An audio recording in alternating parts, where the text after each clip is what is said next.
Let's go. Actually starting a stream on time. That's pretty exciting. Let's go back to here. Nice. Exciting stuff where we can actually start a stream on time, you know? Dub, what's up? Farid is still sad about the Pride 2 disaster. It's unfortunate. Well, they fixed everything, right? So I guess it feels bad for all the people that either flipped it before they fixed it, or people that bought at the top. I'm not entirely sure. Give me 1 sec here, guys. I'm gonna tweet this out. Tweet out the fact that I'm live streaming.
Has been tweeted out. Cool, cool.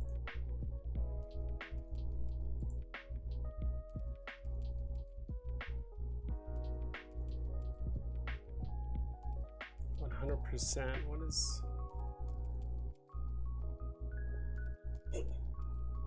It's funny.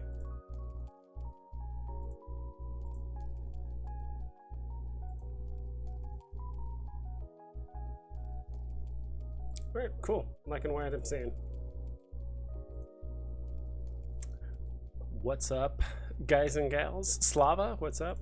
Good to have you live. What's up? Any moves you've been making lately? Not really. Honestly, I've been contemplating potentially selling stuff just in preparation of the potential dip. Everyone's talking about the gems. The only way you could purchase gems is by buying stuff, so that could happen in the near future. San Diego Comic-Con, Amazing Fantasy 15, like I do think the market is taking a slight dip, right? I do think a handful of whales did make moves. Some people FOMO'd in. I didn't really buy anything, to be honest, over the last like 2 or 3 weeks. Or over the last, like, since all the pumps started happening, like a week and a half, 2 weeks ago, I haven't really bought anything, to be quite honest. The only thing I did buy was this, because I really, really like the cover of this comic. And it was literally going for 7.5 gems at the time. So I bought this one just yesterday, just because I really wanted to. Spider-Man number 3, the rare cover. I really like this cover. It looks pretty sick.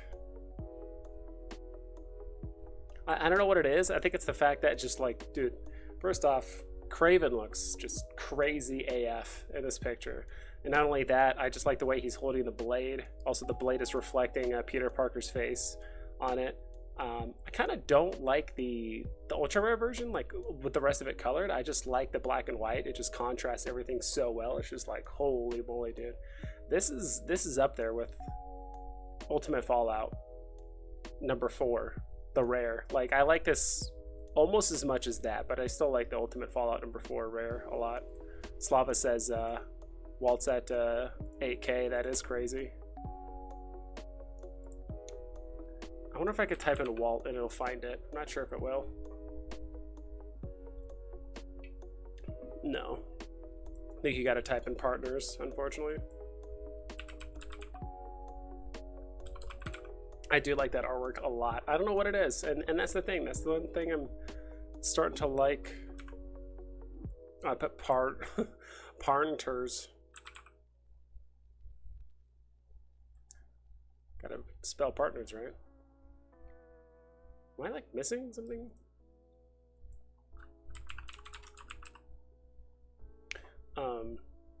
That's one thing I'm starting to like. Yeah. That's one thing I'm starting to learn about comic covers is like, dude, certain ones they just speak to you, dude. I don't know what it is, but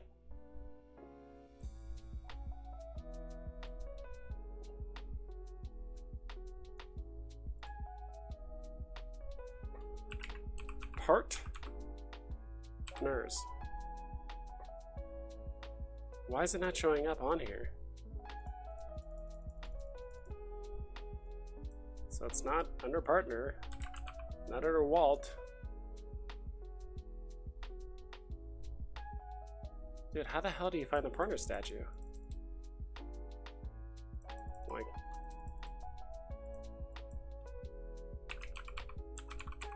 because I'll spell it out all the way. What is the market showing?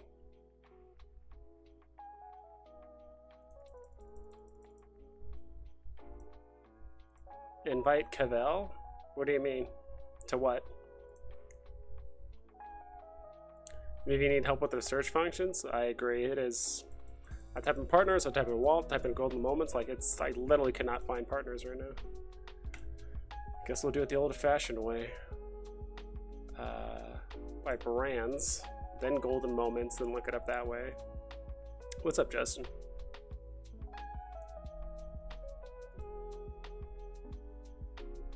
Golden moments.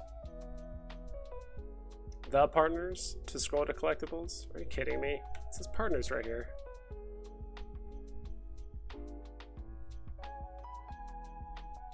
Silly. 8 grand, yeah. I mean, it did go for cheaper, but I do think things are retracing quite a bit, and I did kind of foresee this, which is why I did not spend a lot of money on hardly anything right now. Like, part of me wishes I spent a bit more money in the short term. To be quite honest, like the second Veve put out that tweet saying that they were going to reverse or just basically make right the Pride NFTs, I knew they were going to go up a lot. I should have bought at least like 3 or 4 of the Heart Prides and just flip them, because they were going for, I think, like 65 when I saw, like after the tweet they were at like 60, 65, and they ran all the way up to 100. I'm like, oh, could have made some nice short-term profit. I also hesitated when I saw Odin at like 45 to 50. Now he's pushing like 75 right now, last I checked.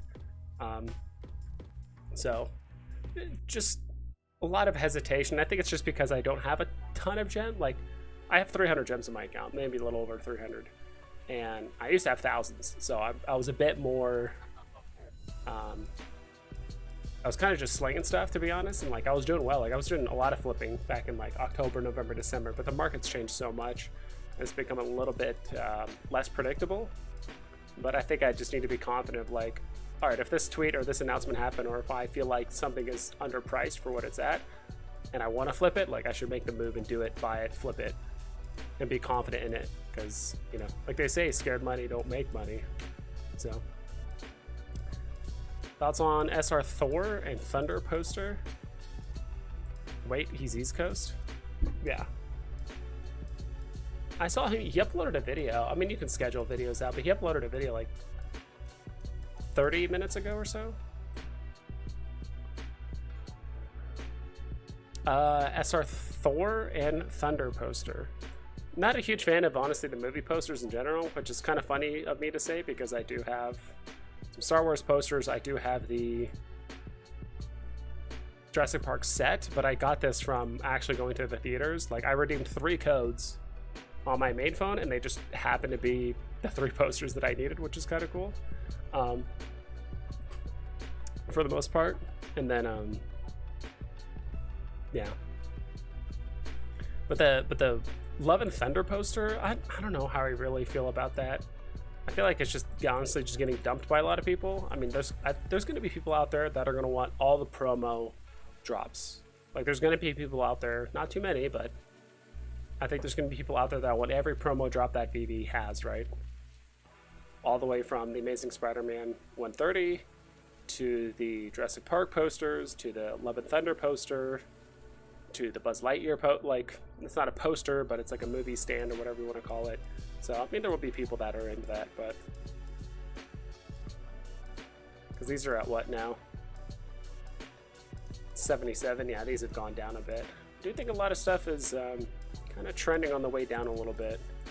I think some people are a little bit scared with the whole, not scared, but with the newer announcement of, yeah, 70 was, this was like 70 to 75 last I checked, so some people are kind of scared with the Veve changing the way gems could possibly be introduced into Veve, so at some point Veve's going to say, look, the only way to get gems is by, at some point in the future, the only way to get gems is by selling collectibles.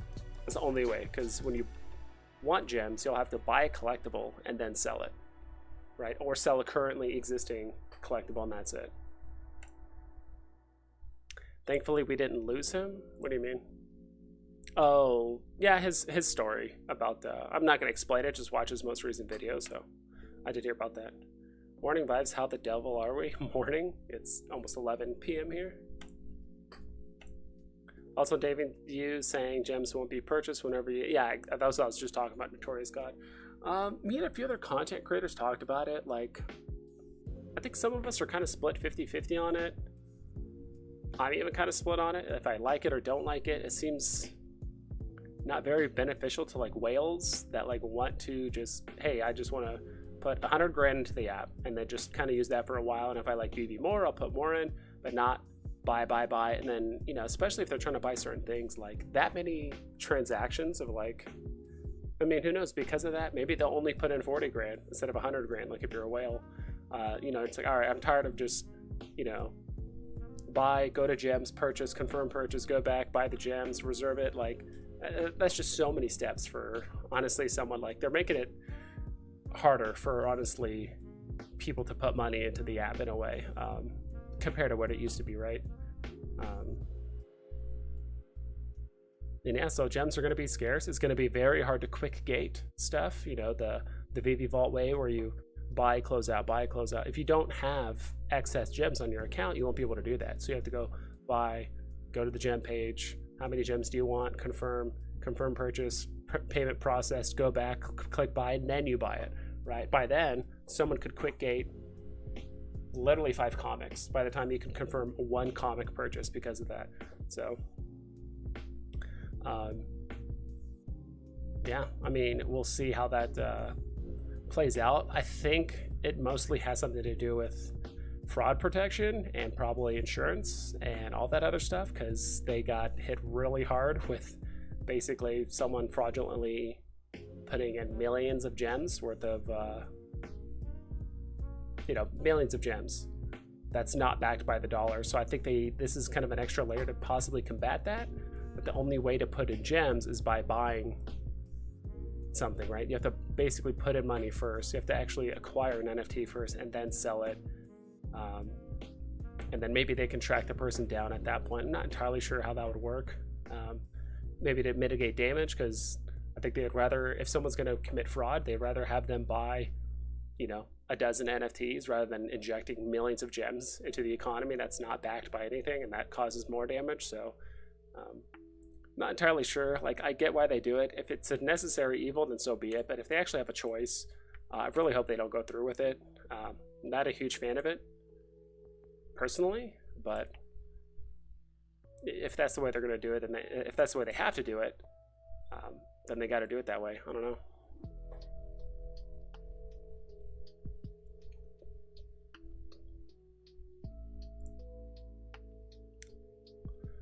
Only 1 OMI token heavy.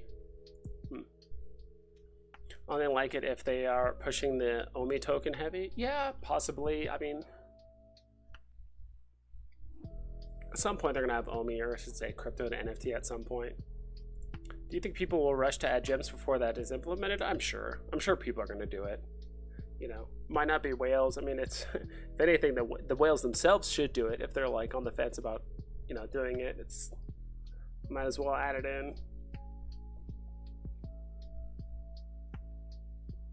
You know, and I think that's the other thing too, is that they're afraid that people are going to buy what, tens of thousands of gems and then immediately cash it into crypto, or cash it into you know, cash out into Bitcoin or something like that. Like, people could do that, especially with fake gems, because it took Veve, I don't know how long to finally detect people with fake gems and all that.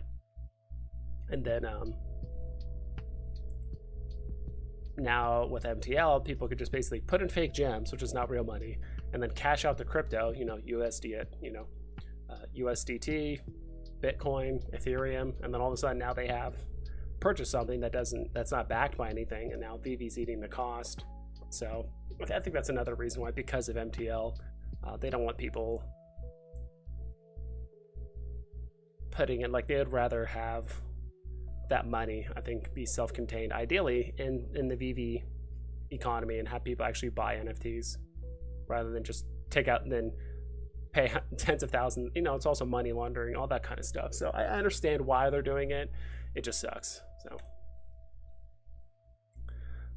as the January pump from fake gems, I do think so, partially. Honestly, if fake gems were a thing in March, and honestly, if I was doing fake gems, I think a perfect cover-up is during December, when everyone, you know, December, January, when everyone thinks like, well, we have a huge, because Veve was telling us for a while, like, oh, we're getting like 20,000 new users a day, you know, something like that. It's ridiculous.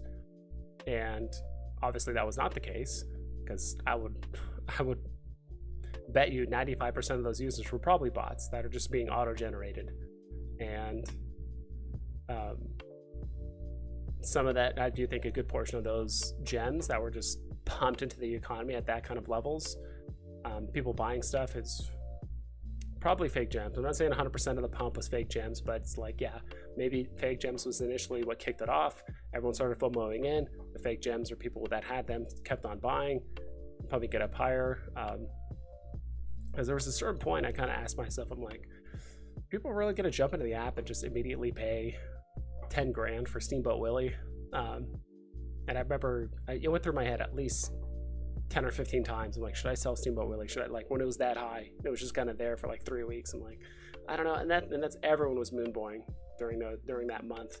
Everyone was like, oh, this is awesome. You know, if this keeps up, Todd's going to hit 100K by the end of next year. And like, everyone was already talking about next year and how all of our collectibles are going to, you know, do an additional 2 or 3x from where they are now, and we're going to make so much money. And it's like, you know, everyone was moonboying at that point. So why people that are on countries list for payout must do KYC? I have no idea. I have no idea. I haven't really looked into that, to be quite honest. So people that are on restricted countries list for payout must do KYC, probably just for botting reasons. I think it's as simple as that. Also, I do think if Disney, Marvel, Star Wars, DC, any other the big IPs that we have, if they do want to do real world utility, or have you like link your account to, like, you know, Disney Plus or Marvel Unlimited or anything like that, if they want you to link your accounts to like already existing accounts, I think they want you to KYC, like, if you want to actually benefit from it. So that's what I say. Where would you rank Loki? A tier, S tier, B tier?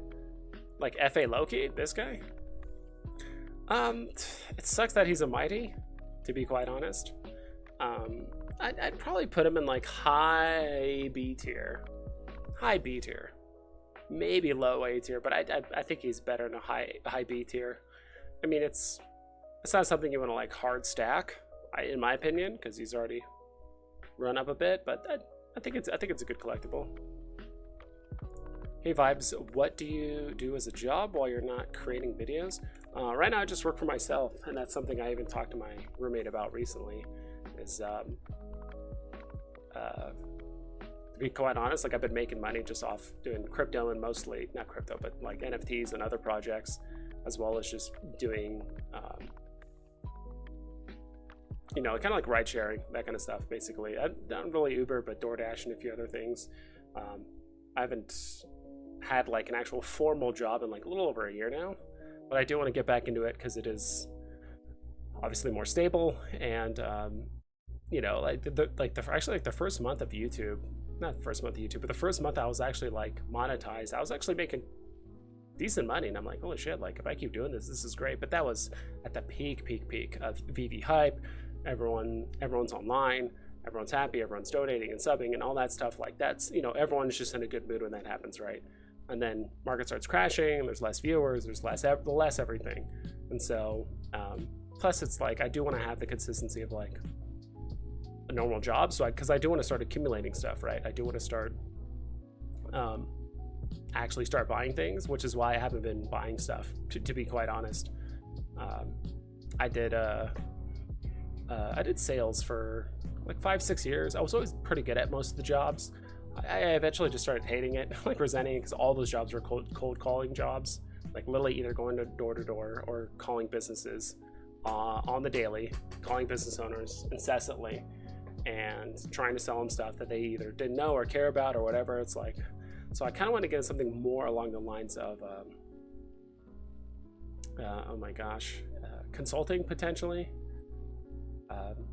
My roommate actually just started a job in financial advising, so I might get into that. I guess his job is hiring, so I might get into that as well. I just honestly, I really don't want to go in the office. I would just love to just work from home and be able to like do videos here and there, even while I'm working, because that was actually my last job. My last job, I used to work at Yelp. I would call small businesses all the time. And if any of you guys are small business owners, you guys are getting called by Yelp a million times a day. I apologize, but that's just what they make us do. And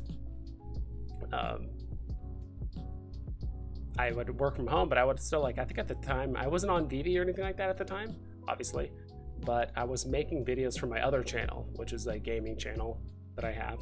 And I would just like make videos here and there. And so I was like making money while I was like making videos while I was working, but I was like still hitting quotas and stuff. I was doing fine, but I just started hating the job eventually. But yeah. So yeah, that's kind of it right now.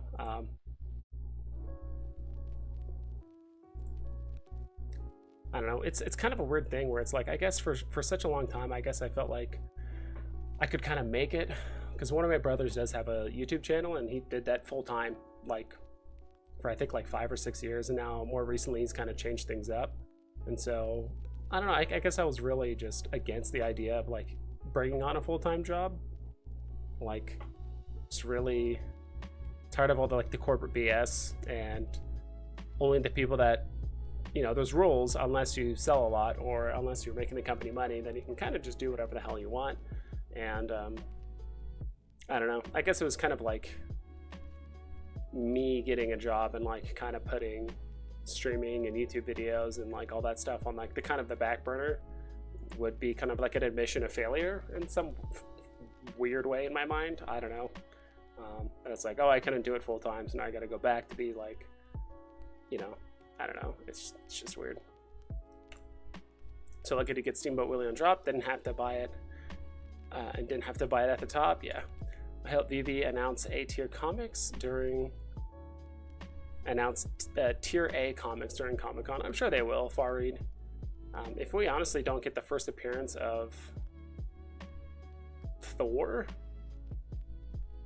in like the next like week or so, we'll definitely get it during Comic-Con, maybe alongside Amazing Fantasy. Like those are some two very, very hard-hitting comics.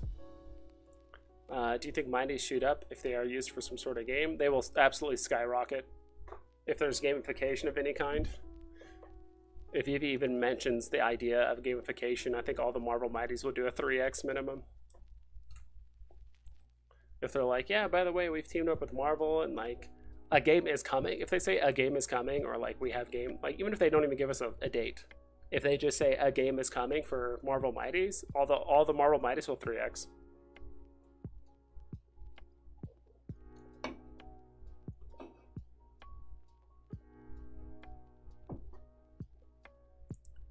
Do you think we will see a pump on Star Wars SR? Seems like everyone is flooring it. Honestly, I think it's, I've said this before, I think it's just way too expensive for its own good.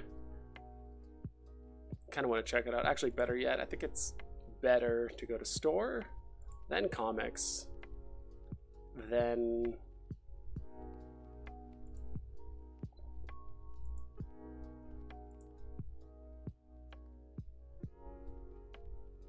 Star Wars. I mean, it running up to 3K, like 3 days or so, or like 2 or 3 days after the drop, did seem a bit weird. So look for listings. SR, what's the SR at right now?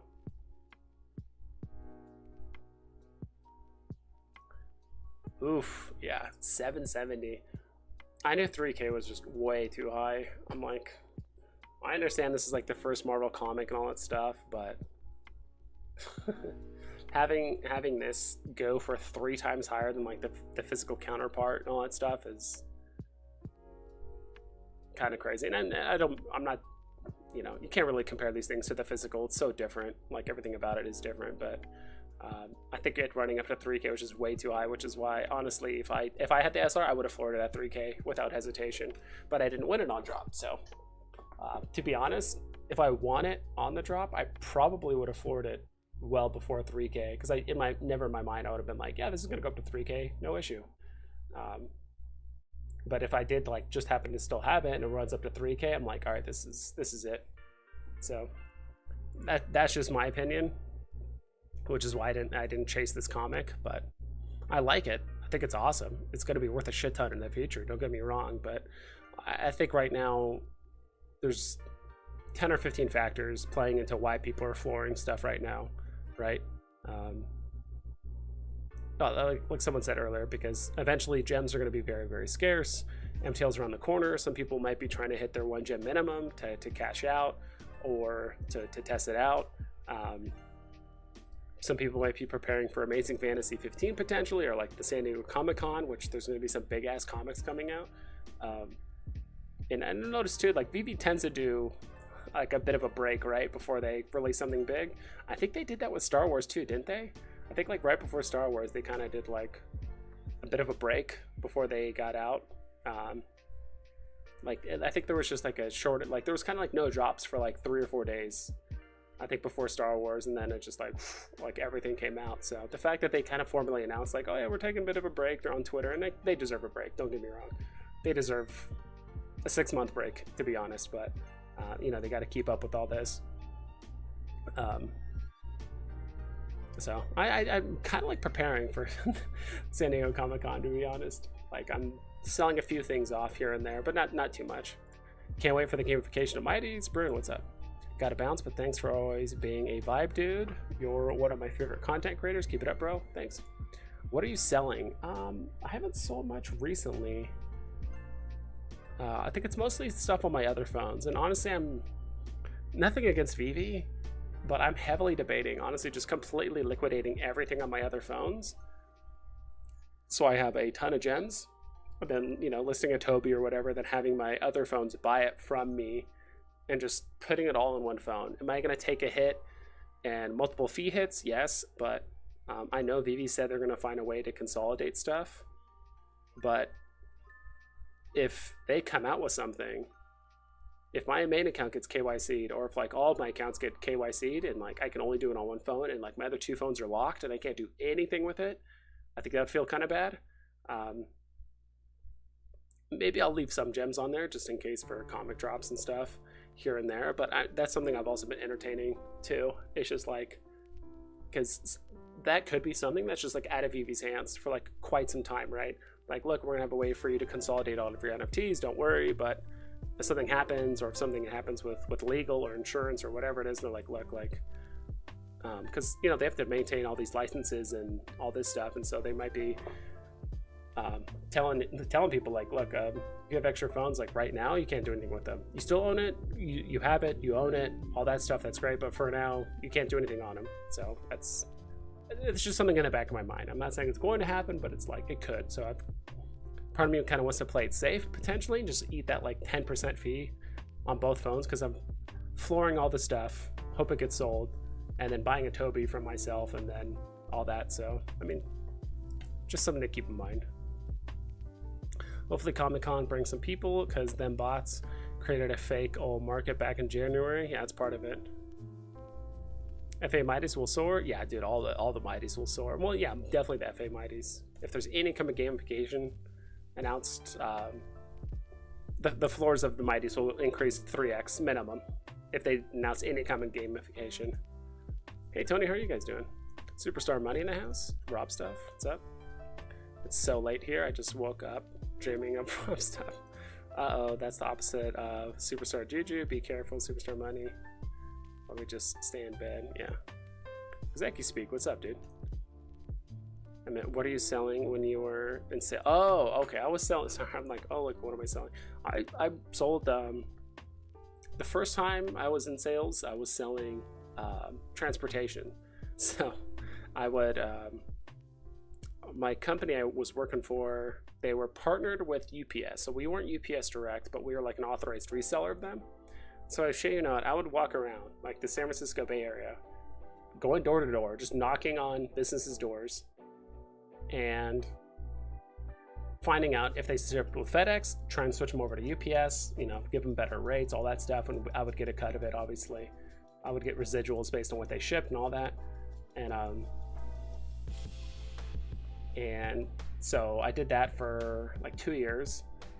And I had to wear a suit and tie every day. Like every time I went out, I would have to drive to my, it was super old school too. Like, so this is back in 2012, no, like 12, 13. And I would wear a suit and tie, walk around, you know, San Francisco and South San Francisco and Berkeley and this and that, and walking to all these businesses. And I would wear a suit and tie, and I had like a little day planner with me with my business card on it. And I would literally have a map of like where I was going, like a physical map, and I would mark off all the blocks I would go to. That's how they taught us.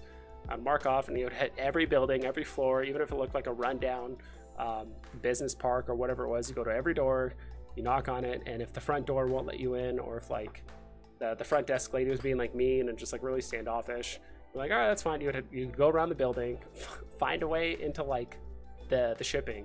So I'd go around the back, knock on the door, or just walk into the shipping, try and find any information I could, like, are they shipping with FedEx, who are they using for freight?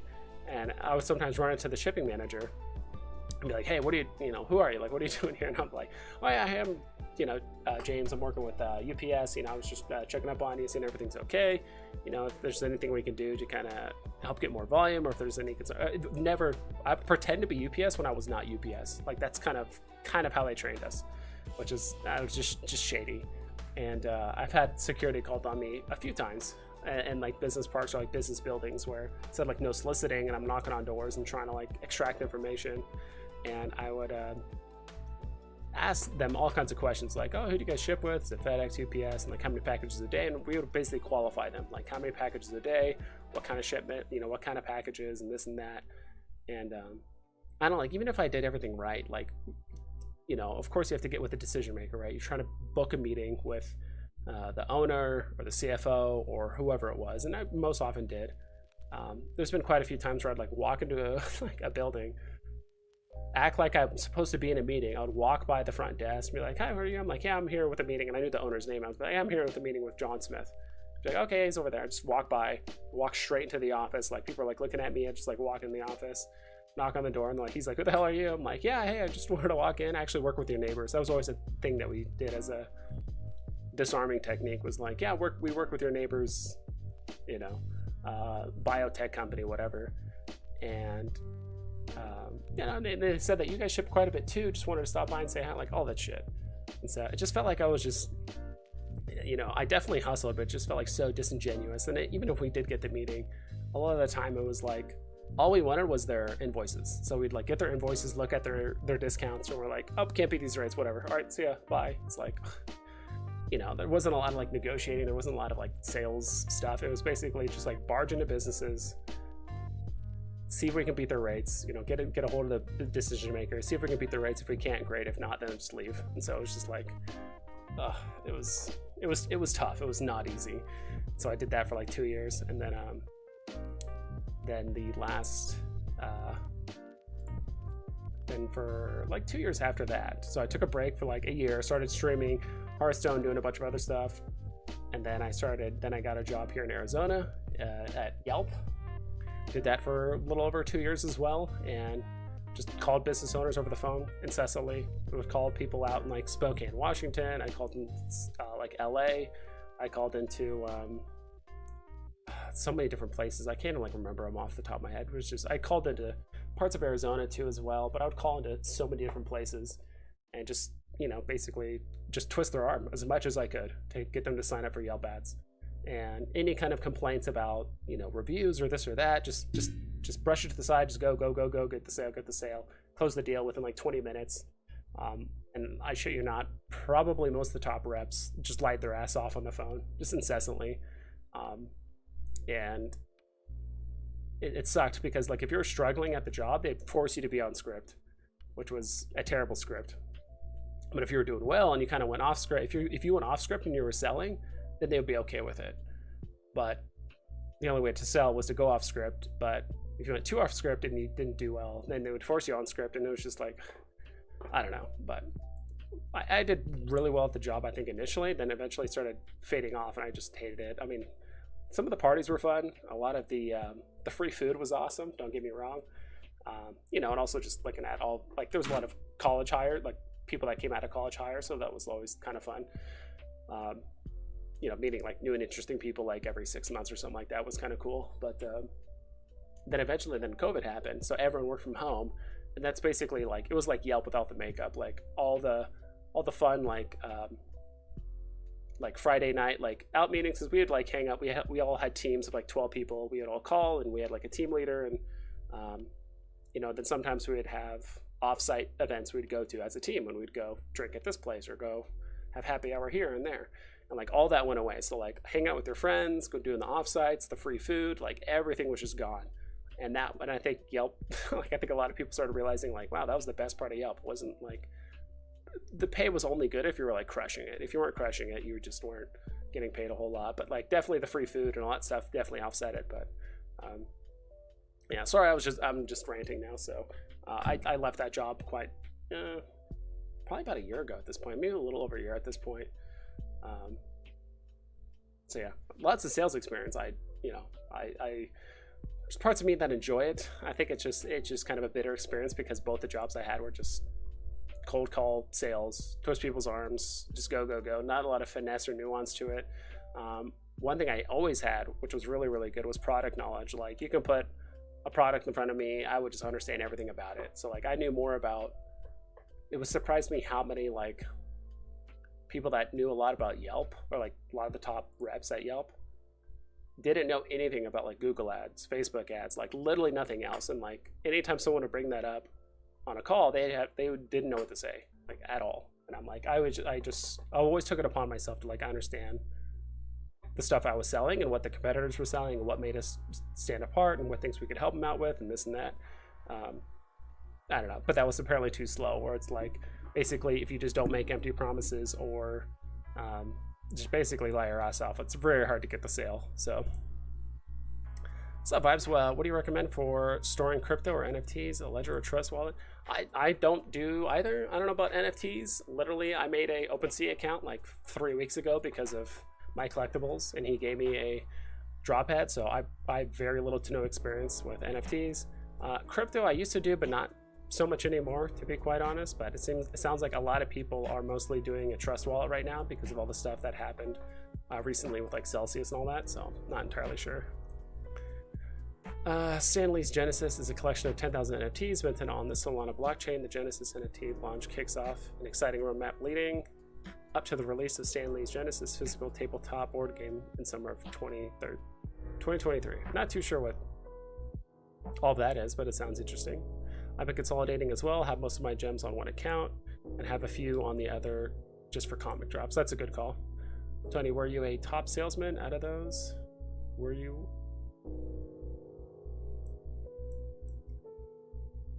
That do you think? Only my first sales jobs was sort of like that. But on the personal side, went door to door trying to get people to switch energy companies. Yeah, where I was going to come for profits. I was going to work at the same company. Side door. Jared the mouth. Yeah, SaaS marketing. Basically, yeah, SaaS. Affiliate marketing is a good source of stay-at-home income. That's what I do. Okay. You have to have, don't you have to have like a bit of a following, or at least like you have to have like a landing page? Like you have to have some sort of source of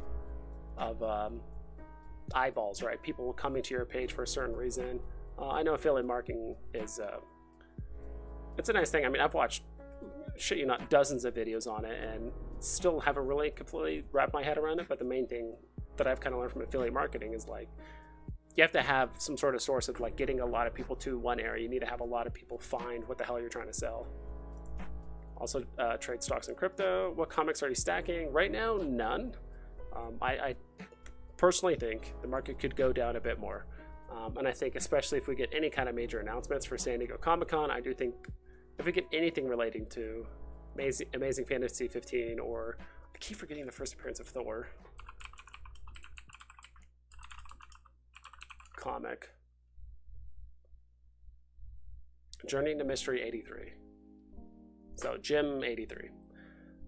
If we get that too, I do think that could cause a further dip in the market where people are going to want to liquidate stuff. So, yo vibes, check out the Veve feed. I tag you in a post. Let me know what you think. All right, let me pull up. I assume this is on Twitter. Oh, Veve feed. Oh, dude, I still don't even know how to like operate the Veve feed, to be honest.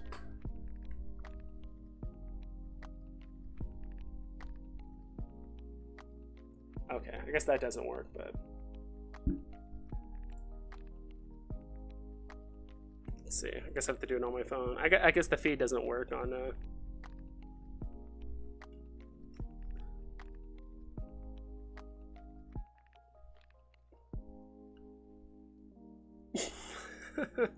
I like that, dude. I wish I could show it on my... Here, I'll show you guys like this. Oof, dude, why is it so sensitive? All right, there you go. I like that, dude. That looks nice. I like it. And honestly, Iron Man is my is like my favorite character. One of my favorite characters in Marvel. He's my favorite Avenger. Let's say that. He's my favorite Avenger for sure. My favorite like Marvel superhero overall is Wolverine. I do like it, Dub, dude. Thank you so much. I liked it. I actually kind of want to take a screenshot of it. That actually looks really cool. Profile pic for you. What you think? Yeah, and I think it's kind of getting to the point where I think some people are trying to tie their kind of talked about it earlier with like the content creators Twitter chat thing, that some people kind of are tying their brand or their name to like a certain NFT or whatever. If I had to attach one to mine, it would definitely be the Uncommon Kang. I think it's fun. But yeah, I was gonna make a video tonight, or today, but I kind of got lazy with some other stuff. But I was gonna do a video tomorrow of like my favorite comic covers for each rarity. Just a fun video. It's not like an investing thing or anything like that. But I was gonna do a video of a tier list for comics. I need to hit up Boodle NFT to make sure, because his comic list isn't updated. He did give me permission to like use his thing, and he was happy about it, but he hasn't updated it in like I think like a month and a half or something like that. So I might hit him up, be like, hey, when you update it, just like let me know. But I sold rainbow vacuum cleaners one time, and that was super shady too. Yeah, I can only imagine. Did a business-to-business sales and door-to-door. I've been a realtor for the past 12 years and really enjoy it. Seen good and bad markets, so I'm looking forward to pick up some market share in the upcoming market. Yeah, and that's the other thing too. It's like I've also been kind of like upset with myself that I haven't been more, I know it sounds weird, but like motivated to like get a more stable job over the last 6 months, like since I started at Veve.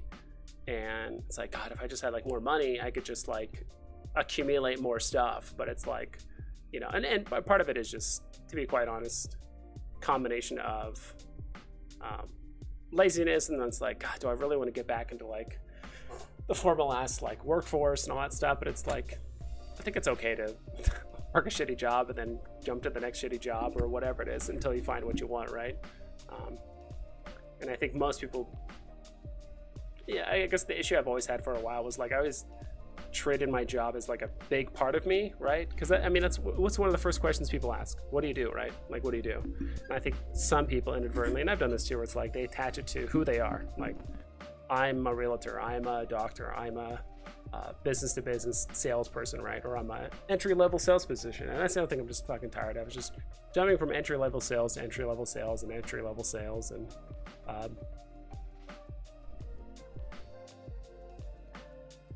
and honestly, most of those sales jobs too, I found out that like they kind of give you the time of day for like the first like few months, but once they find like usually in those kind of sales positions, they either find out, do you have the knack, like do you have the thing for it, like because you're either like going to come out of the gate swinging, like at a training, and then like the first couple months, like it's like, look, are you crushing or not? Because like usually that's where a lot of the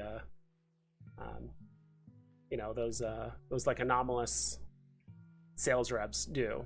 Well, not always, but that's what a good portion of them do. It's like they just get it, right?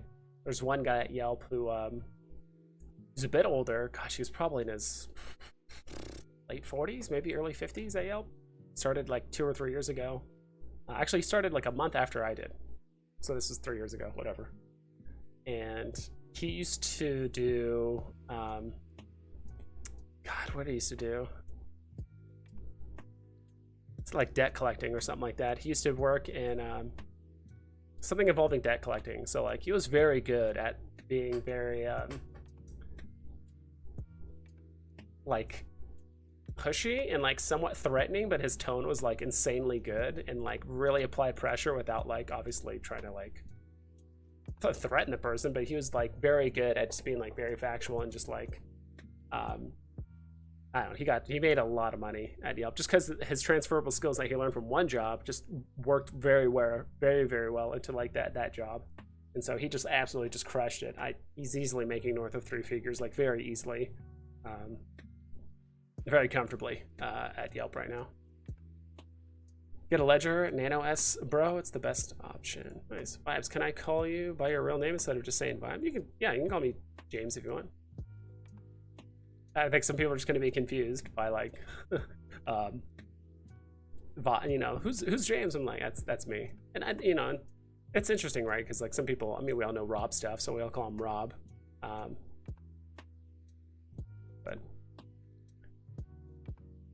Jim 83 is Thor. Gods and Thunder. Hell yeah. I run ads through Google. Those ads get you get on your Gmail. It's probably one for me. I market known brands like Dell, Verizon, etc. Okay, cool.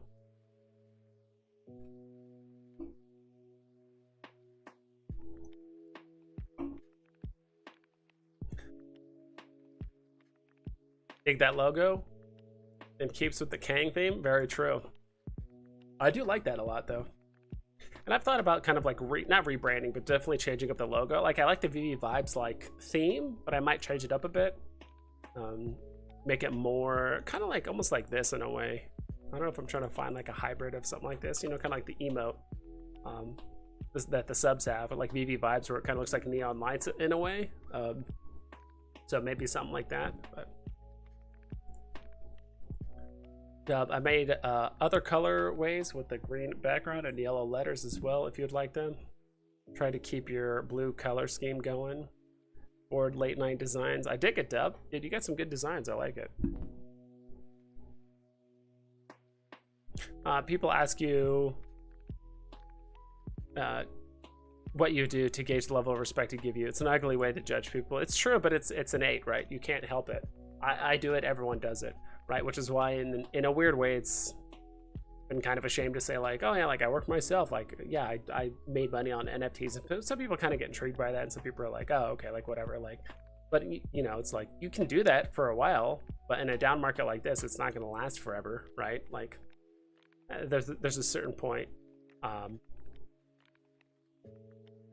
where you know, and that's the thing, it's like a lot of people do attach a lot of their self-worth to how much they make monetarily or what their job is or all that stuff. And I think that's kind of why I've always ran into a bit of a rut. And that's the other thing too, it's like my last 3 jobs, it's like I just always just end up leaving after like 2 years. Like most jobs I get, I learn everything there's to know.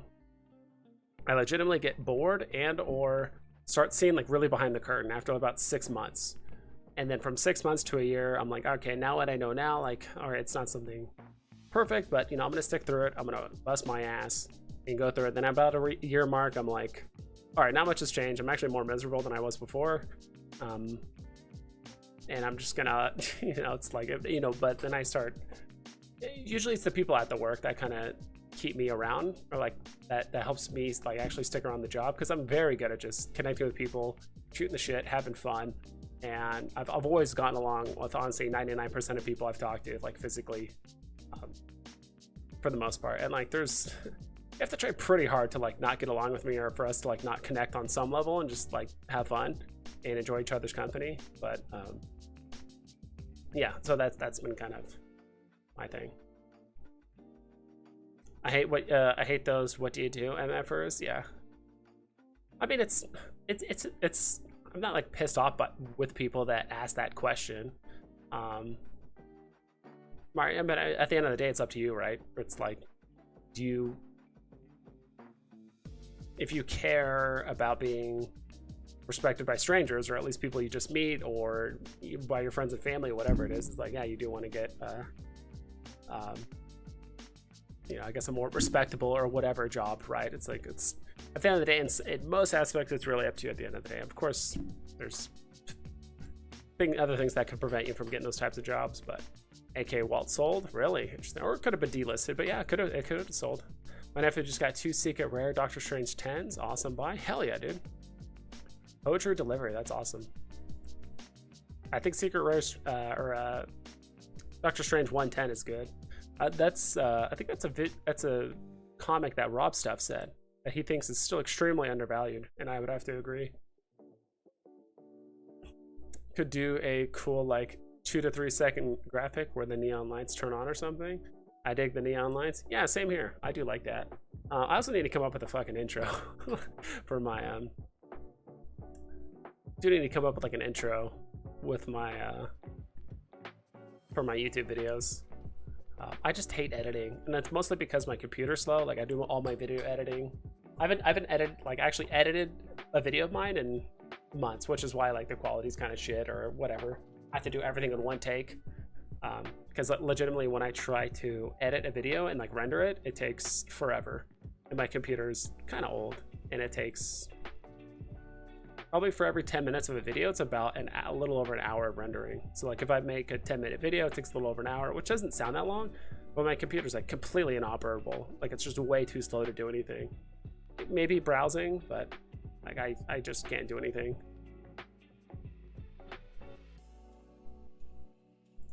Heck, working for the man. Yeah, well, that's the thing, is like you have to have skills that people are willing to work, you know, that are willing to pay for it, right? So it's not just which is why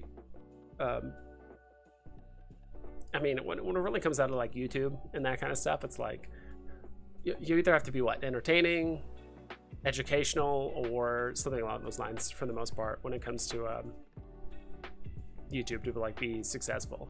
And same thing, if you're not working for the man, you got to have some other, you got to do something that's worth other people's time or worth their money, right? So it's like, it's, you know, it's cool, and that's kind of what mostly YouTube is, right? Like you're doing art, you're doing videos, you're kind of putting yourself out there, and it's, in a way, it's a form of art. But at the same time, it's like, are people really gonna pay money for it, right? And I'm not asking for you guys for, you know, money. It's like I always appreciate the donations, or like most of the time it's like I'd rather just do this and shoot the shit with you guys, right? Rather than incessantly talk about, you know, Veve, which I don't mind doing. I do like it, and I guess it's mostly because there's actually stuff happening on Veve. And that was one thing I was a bit concerned about, because like obviously a lot of my content is tied up in the market, but when the market does nothing but go down for 5.5 months, and the only thing you can talk about is like, all right, this is down, this is down, this is down, this is like, that's all you're saying. It's like, oh shit, now what do I do with my channel? I'm like, and it's hard not to get jealous, right, of like other channels that started later than you but then have more subs, or they have more viewers and this and that. Like it's literally really hard to not get caught up in that, at least on like the YouTube side of things. Ooh. I've also today was actually so it's actually a win. Today was actually the first day I went to the gym for 3 weeks, like 3 weeks straight. I've been just eating like shit, not working out, so yeah. And I was like, I need to fix that. So I definitely think if your body is happy, everything else will, not everything, but you definitely put yourself in the best position possible to be happy, or at least be like in a positive mood and stuff, right? Especially since, in case you guys didn't know, my birthday is actually in 4 days. So it's July 5th is actually my birthday.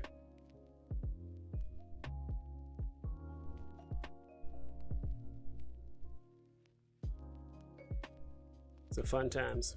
It's also one of those place filler combos when you don't know what to talk about. What do you do? It's usually when you run out of natural conversation. Yeah, that too. And plus, it's also like it's part of you, right? Like when you talk about what you do, naturally your brain, the way you think, the way you talk, everything changes when you start a job or talk about that. When you get into certain industries, like I know I talked infinitely different when I started working at Yelp, just because I had to focus so much on my verbal skills, my tone, the way I connect with people, my sales skills, even just the way I talk to people, and even the way I like view the conversation from a third person aspect as well. Always looking for red flags, right? When you're in sales, you start talking, and when they say certain things, you're always like looking out for those red flags. You know, you start talking about something and like, yeah, this will be great for you. Agreed, you know, Yelp is great and this is great for your company, right? Like, yeah, you know, if we're gonna spend any money, like, wait, you said we're, like, we, who's we? Like, why are you saying we instead of me? You know, I thought you were the owner. Yeah, but you know, me and my wife. And it's like, oh, okay. So you just constantly hear those little things when they say we, or you know, possibly, or whatever it is. You just like think and act very differently. So, and that's how it is, right? Whether you're in sales or you're a secretary or you're a lawyer or whatever it is, it's like just the way you talk, act, and you know, interact with other people. So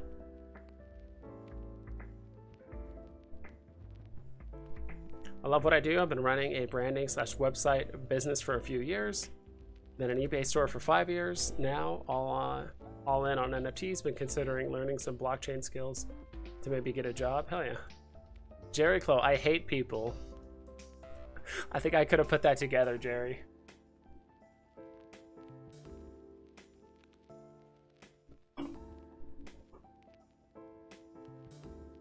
Interesting outlook.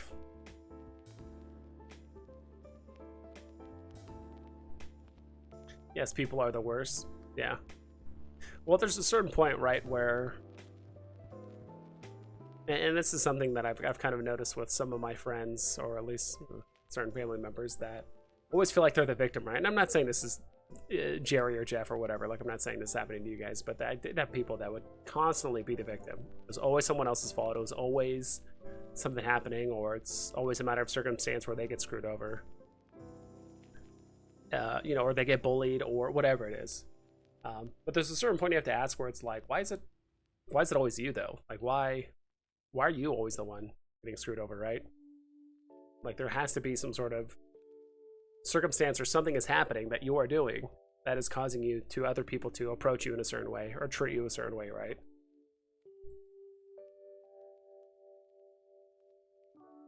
James, do you ever plan on doing fan meetups? Yeah, I think, God, I remember talking about it months ago. If I did, it would be in Arizona because that's where I live. Pretty simple. I'd probably do something in like Phoenix, probably like maybe like central or like eastern Phoenix, because that's a bit more centrally located. Because I know we got people up in like Flagstaff, we got people kind of in my area as well. I think it'd be fun. I mean, just go somewhere to eat and shoot the shit and show off collectibles and take pictures and all that kind of stuff. So I think it'd be fun. At some point, I would like to do it, but I haven't really like scheduled anything. But I know of at least like 3 viewers that have claimed to like lived in Arizona. So as Rob said, people from Comic-Con will swarm these Veve content, prepare for a huge dump in viewership. I think so too. I mean, is it going to skyrocket viewership? Maybe not. But I have been becoming way more of a comic book collector, and I understand comics infinitely more than I did before. I've been watching a ton of YouTube videos on just comics in general and the future and this and that, which is why I also wanted to make a video of collectibles or comics that I've kind of just completely overlooked and or underestimated, like Spider-Man #1, completely overlooked. The most recent comic, Young Avengers, didn't like it, but other people like it. Other people are buying it. A lot of other comic book collectors like it. So I kind of just didn't buy it. There's a few other collectibles. I'll have to like look back at the previous drops and see which one, because I think it'd be kind of a fun video to look back and like, all right, like these are collectibles I completely overlooked because I thought it wasn't this way, you know, or this or that or whatever it is. Part of it is I do blame Veve3. He was my go-to guy for all of my like NFT drop information. Like he's the reason why I like stacked Ghost Rider, and like of course, and the market at the time was still a little bit too early, but he's the reason why I'm like, oh shit, like this is actually like a really good comic, and I didn't know. And I think crypto and comics and crypto do a great job. Same thing with Sleep and Comics with like their tier list, or sometimes their short videos, but they don't really like go too into depth as to like why this is such a big comic, right? Not always. So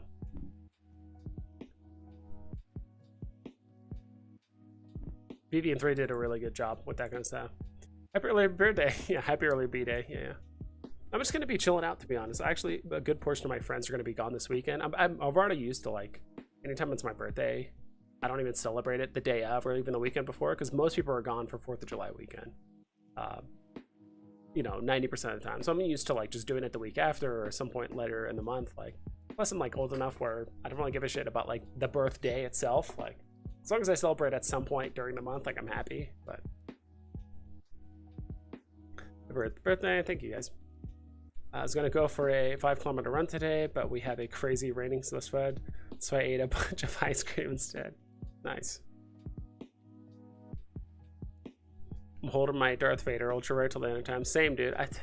The only thing I'm afraid of is, so I have an ultra rare Darth Vader too, but it's not on my main account. It's on my other account. I actually have the whole Vader set. It's just 2 of my collectibles are on one phone that isn't my main phone or my main account, and that's what I was talking about earlier. It's like, gosh, shit. Like, that's the other issue too. It's like, all right, if I liquidate everything and then try to get all my gems back into my main account, and I rebuy Vader, it's like, all right, is it going to be a higher price? And on top of that, I'm already eating an 8.5% fee just selling the Vader, and an additional 2.5% fee buying the Toby to get those gems to my main account. So it's like, I have a belief that like Veve's going to find an easy way for us to like move our collectibles and not have to like eat a bunch of fees or do some crazy shit. But then again, sometimes their hands could be tied with some of this stuff. Like I said, legally, financially, insurance-wise, like they might not just be able to do it right away, or it might just take longer than people think. Should I sell my rare Marvel Comics #1 plus Pride 2 to get a Marvel Comics 1? You are... I don't know about that. Seems like a lot of work, Farid. We can look at the... Actually, we can look here. It's hard to say.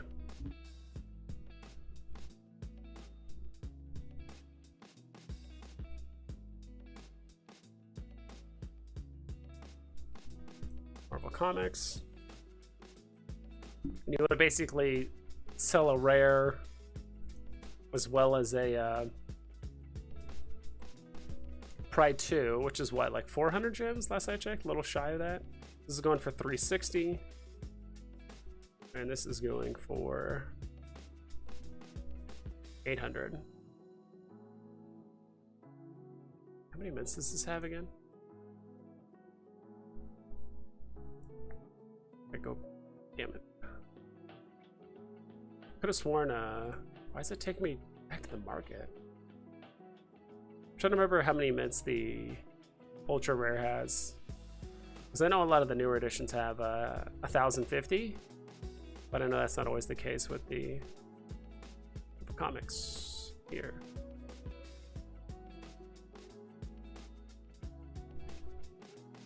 Damn, I just did it again. Whatever.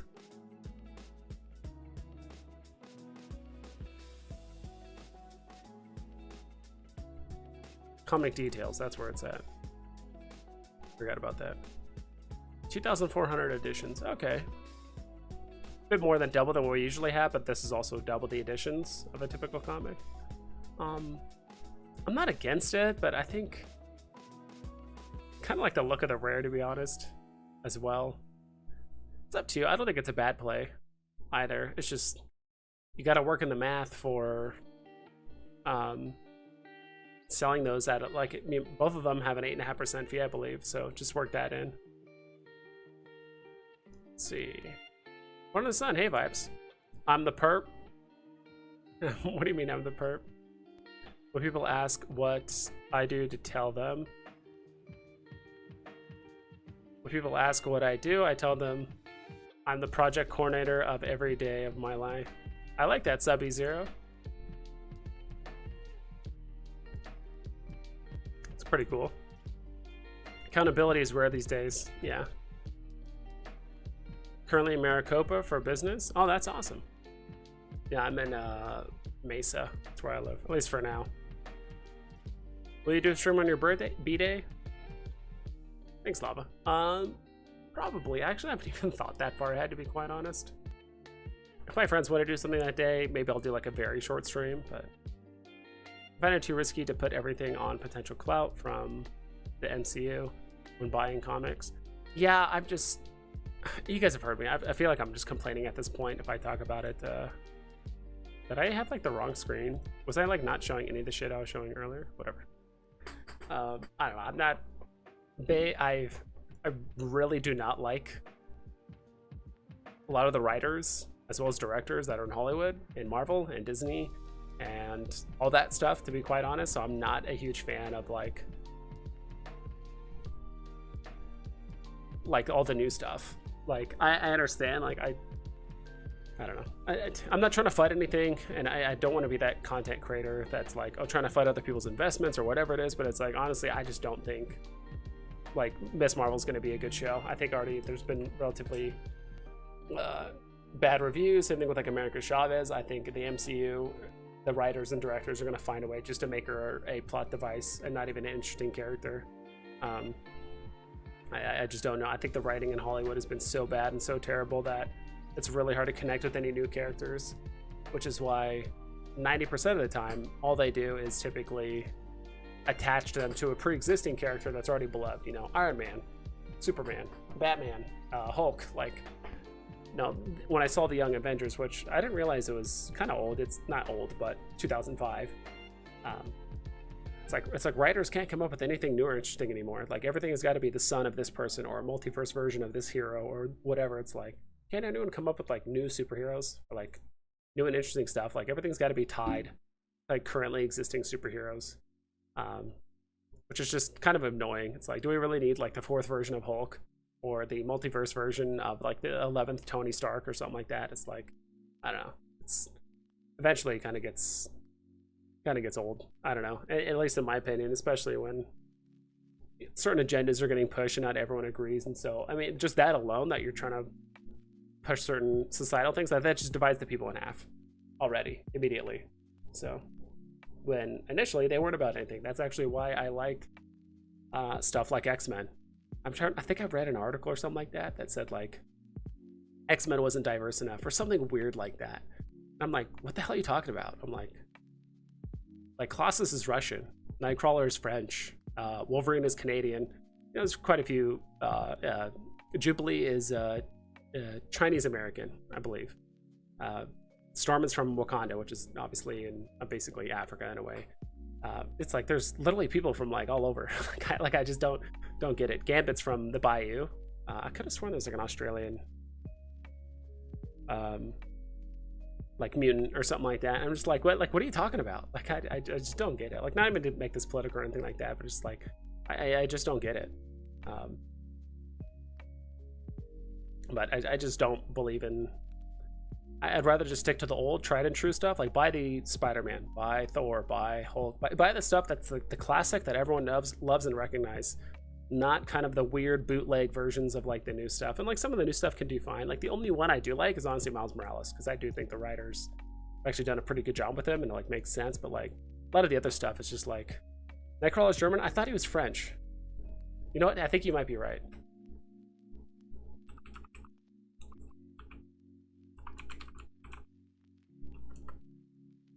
Yeah, and you know, Magneto's Jewish. You know, he's literally in the Holocaust, so it's like...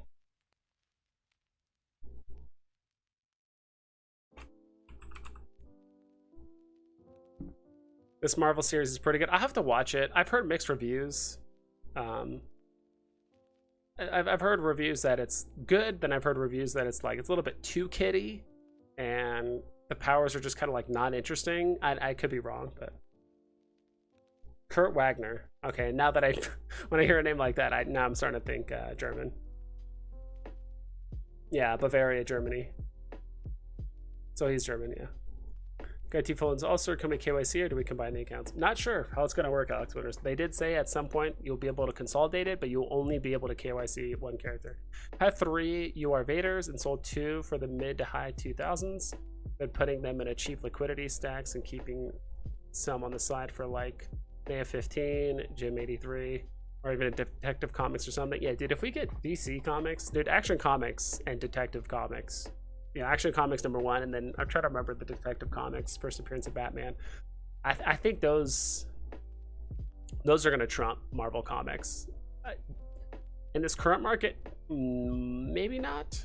They'll get pretty damn close, though. I do think Amazing Fantasy 15 will beat it, but that's hard. I think Amazing Fantasy 15 will beat all of them, but I do think Action Comics 1 will beat Marvel Comics 1. And babe, Top Shot, they didn't let people multi-account like Veve. Doesn't seem to be strict about it, so fingers crossed. Yeah, we'll see. Do anything with Hero lately? I still have the hybrid common to epics, but I really have only flipped digital drops for a while. Seemed like the type trade has died down in my opinion. I honestly completely cashed out. Like, I'm honestly probably the next time I stream, I'm probably gonna remove that little wrong hand, whatever this. Probably gonna remove that. Like, I'm not on Hero anymore. I've already completely cashed out. I mean, I have maybe a dozen cards that are worth $1 each left that I haven't been able to sell. But yeah, I feel like the hype has died down a lot. I'm still bullish on like the hybrid stuff, but the digital exclusive cards, I was just flipping packs for a while. Yeah, it seems like the hype has died down a lot. People are still kind of waiting for like utility and like, all right, what's the point of like collecting these packs, and like what's the point of holding them past the snapshot? Like, I haven't really heard a real reason to why to like keep them around, so I don't know, other than basically airdrops. Think of selling some stuff to stack Beta Ray Bill. What are your thoughts? The comic or the collectible, Jeff? Which one? I think the comic is a pretty good idea. The collectible, probably not a bad idea either, but I'm just not sure how much further like something like the Marvel Mighty can run up compared to like the comic. I agree with you, modern age media sucks. I agree with that. Lots of deconstructing going on in Heroes, which is okay for a minute, but then every old hero gets torn apart for the replacement. Exactly, speak. It's almost like you've been listening to me just rant and rave about this for the last like probably like 2 months. You see it in literally Ghostbusters, Jurassic Park, Terminator, some of the Marvel movies. I don't know. There's a whole like litany of shows that I was kind of just like listing off, where it's like that's actually why people like Top Gun. I haven't even seen the original Top Gun or the new Top Gun, I'll be quite honest, but a lot of people liked it because they actually did like a legit good sign off. They actually treated the old school characters with respect. They still opened the door for the newer characters and still like kind of like let them move on, right? It just seems like a lot of the older characters just kind of get like embarrassed or like shown up or whatever it is by like the old school, by like the newer characters, right? Like kind of like Rey finding out a way to fix the Millennium Falcon within literally 3 minutes of being on it in front of Han Solo, right? And I guess I understand there's like some humor in that too as well, but it's like it's just constant. And I know it's a huge meme, but when Kylo Ren said like, what do you say, like get rid of the past, kill it if you have to, something like that, something about the past, and like that whole thing turned into a meme where it's just like, oh my god, this is exactly what Disney's trying to do. Kill off any and all recognizable characters before like the episode 6 or 7 movie, and just make way for the new stuff. Like kill everything that's old, make way for that stuff that's new. And I see it, you know, a lot now. So it's I wholeheartedly agree with the statement where it's like the old characters can never be, you know, treated with respect. You know, it's like they always have to kind of get, you know, shit on or whatever, or because they represent something that's not fine now but was 20, 30, 40 years ago, right? And it's just different. Anyway, Nightcrawler's German, yeah. Agreed. This next Thor movie will be the last Marvel movie I'll be watching for a while. It's been getting a bit stale. It's been in all the Marvel shows. Like, and that's the other thing. There's so many just fucking Marvel shows. Like, I haven't watched like the Nighthawk show. I was almost gonna not watch. What's it called? Moon Knight. I would have never watched Moon Knight if there was not the Veve drop. To be quite honest, I never would have watched it. Moon Knight, and I've not seen WandaVision yet. Like, there's just so many shows, and from what I've heard, it's like it's all just so formulaic. Like every show that I've watched, like most Marvel shows that I watch, I'm like, it's like okay, it's like a C+, a B-. It's like not terrible, but it's not good either. And it's the same thing like every time, and it's bleeding over into like Disney too as well, where it's like, oh my god, I watched the Obi-Wan show, and it's just like, there's just so many times during the movie where it's like, or the show, where you're just asking why. It seems like a lot of writers are just like, when they write, there's like, I want these cool scenes to happen, but like the connection or the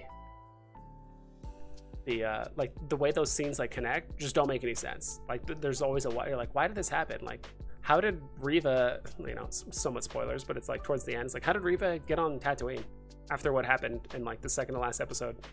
Was it just like an extra transport should arrive? Like she got stabbed again and survived? Like why? Like it's just so much stuff. I don't know. I feel like I'm just fucking complaining, like I'm supposed to be doing a late night chill vibes, and I'm just like fucking complaining. What's up, Vibes? Just jumped in here, getting home after a 37-hour shift. Holy moly, Smurf Dabs. About to take a fat dab. What would you get? Amazing 2 Spider-Man #1 or 5 Ghost Rider or 10 New Mutants 98? All comments, thanks. Happy birthday. Well, the price differences of those are all like vastly different, right? Get Amazing 2 Spider-Man #1. Oh, okay. Okay, so 2 Amazing Spider-Man #1s. Okay.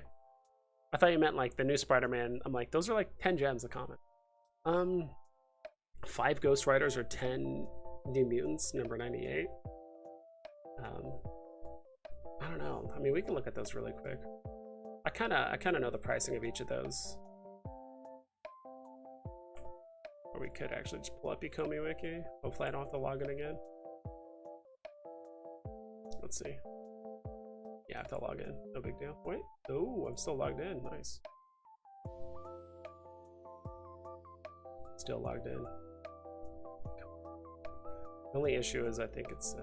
I'm actually just going to close this. I don't need that.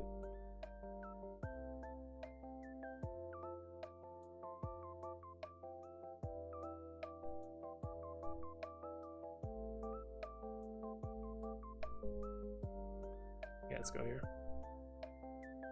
Comics. How much are each of them?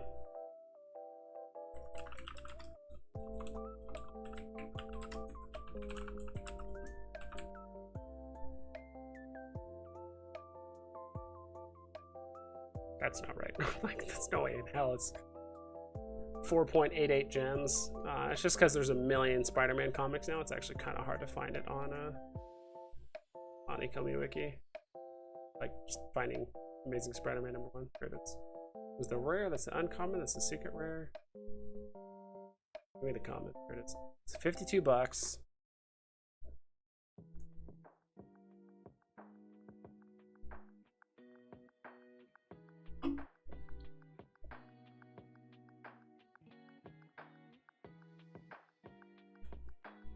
Yeah, what's this? 32. And also, how many are there? According to this, there is 48,000. Personally, I'll probably go with either the 5 Ghost Riders or 10 New Mutants. That's just me personally.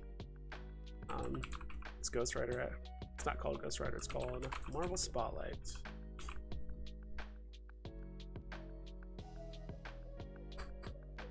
Uh-oh. Is that what it's called? Marvel Spotlight? No. That's what it's called, right?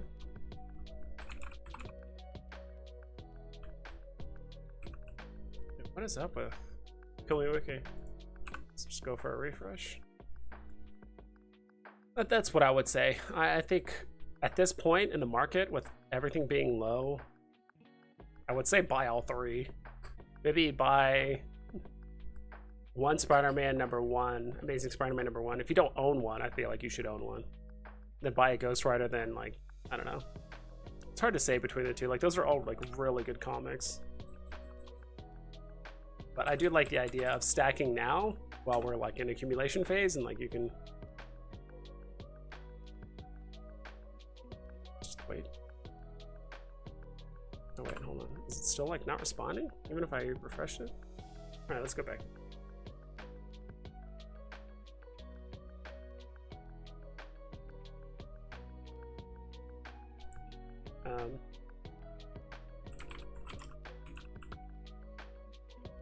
There it is. It's up to 20 now. When this was at like, I think this was at like 14 gems not too long ago. That would have been the ideal time to stack it. Yeah, there's a period of time where it was at like 14 to 15 gems for 3-4 days. And it went back to 15 for a little bit.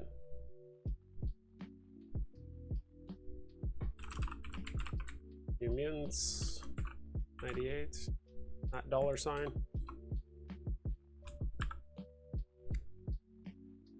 Or buy the commons.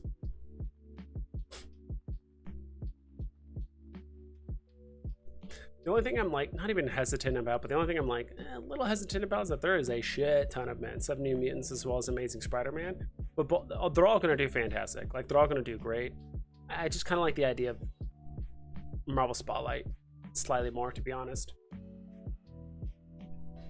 That's just me personally. It's also kind of weird that Marvel Spotlight's a bit more than New Mutants. Just based off the fact that time in the market, like, New Mutants has been in the market for like a long time. And it's still only 13 bucks or like 12 gems. Actually went down to almost 10 at one point. So yeah.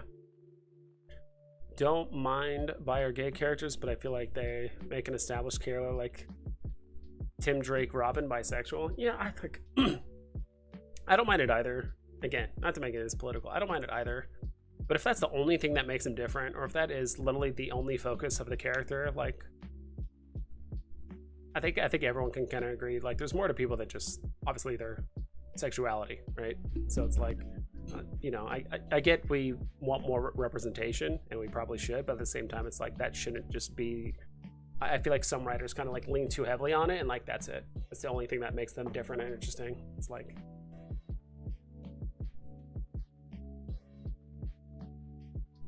It's like I'm way more interested in their ideals, their beliefs, their flaws, their bonds to other people, rather than that kind of stuff. Like, if it happens, then fine. Like, I don't care. But yeah, NC is German. Yeah, Nightcrawler. Nightcrawler was such a cool character. He was one of my favorites for like a long time. He still is, but it's KYC only available on web app. I think so. I think that's the only way you can do it, right? Because you have to like take a picture of yourself. I don't know. I haven't gotten the green light on KYC, so I don't know what it looks like. I don't think DC Trump Marvel, but I'm biased. I've always been a Marvel fan. Been collecting comics back in the day.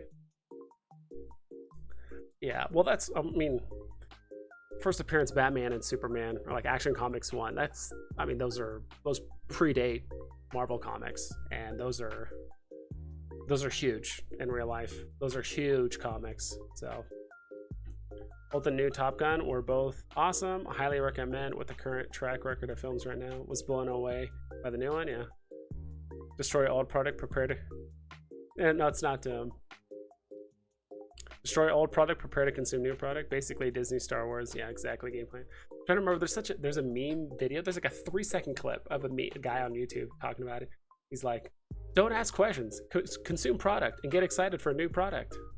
No, he said, don't ask questions, consume product, then get excited for a new product. Like, that's it. And it's true. It's like, don't ask questions, just consume product and then get excited for a new product. And that's all you do, over and over and over and over. We don't talk about the Star Wars sequels. Yeah, I mean, I get it. Some people like it, but and some people say like, all right, like, well, Star Wars was always kind of kiddie, and you know. you know, like all some of the stuff didn't always make sense, and there's small plot holes here and there. It's like, okay, I get that, but it's like we shouldn't just, writers should have gotten better in Hollywood, and in some ways they have. Honestly, I just started watching The Boys on Amazon Prime or whatever the hell, and I binge watched the shit out of it the last like week, not even a week, I kid you not, probably 4 days. I watched 3 seasons in 4 days, and that's a really, really good show. I know the trope was kind of overdone of like the main leader of a superhero group ends up being bad, right? You look at Invincible, you look at you know, I was gonna say fucking Justice League as well, and then same thing with this, and I think there's another show too that kind of played upon that same trope where it's like the Superman figure character ends up being the bad guy, or ends up turning bad, or is an asshole, or whatever it is. I know that trope's been kind of overdone, but they did a really good job with the show. It's also just inexplicably gory and violent and nudity and cursing, all that kind of stuff. But it's great. It's realistic. It's gritty, and it's honestly how. So yeah, I was gonna say Jerry would like The Boys, because it brings out the worst in people. It shows the worst parts of people and humanity. Obi-Wan went from Jedi to their kept stealing the meat for his mount. Yeah, basically like a World of Warcraft, stealing meat and stuff for his mount. I like how you call it his mount. That's how I know you play an MMO, when you call something a mount instead of his you know, his I don't know, his creature or the thing he rides on or whatever. Like that's how I know you play an MMO. Yeah, I just didn't like and the story's just overdone. Like they've already done that story with Luke. Like Luke, oh my god, like, and that's the thing, Disney doesn't know anything other than redemption arcs. Like look at Luke. It's like, oh, he turned his back on the Force and he's trying to redeem himself, and now he does, and he helps Rey and all that stuff. Look at Boba Fett. Boba Fett was a cold-blooded bounty hunter, then he wanted to kind of start ruling with respect, then fear, then he took over this, and it's like and then same thing with Obi-Wan. Like, he turned his back on the Force, now he's trying to redeem himself and save Leia, and then now he's rekindled his connection to the Force. It's like, can we just do something like, can we just have a character that's like badass from like day one and just badass all the way through? They could have easily done that with the Book of Boba Fett. I think Book of Boba Fett should have been way more badass, and from beginning to end. I don't think they needed to make him soft. And you know, I understand they try to connect us with like the Tusken Raiders and they have their own culture and stuff, but it's like, you realize the only reason why the Tusken Raiders let Boba Fett live is because they saved the kid that killed that little Goro looking creature. If they didn't, they probably would have just killed him and kept torturing him. Like, I think people forget that way. Tusken Raiders are still terrible people, you know, or creature, or whatever the hell they are. Like, they're still terrible people.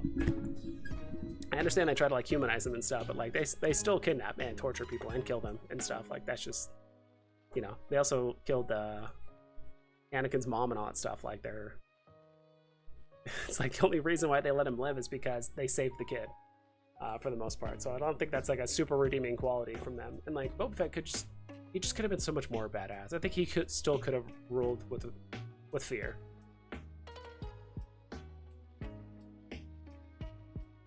Zippy literally just became a yes man, like totally oblivious to like obvious threats to him in his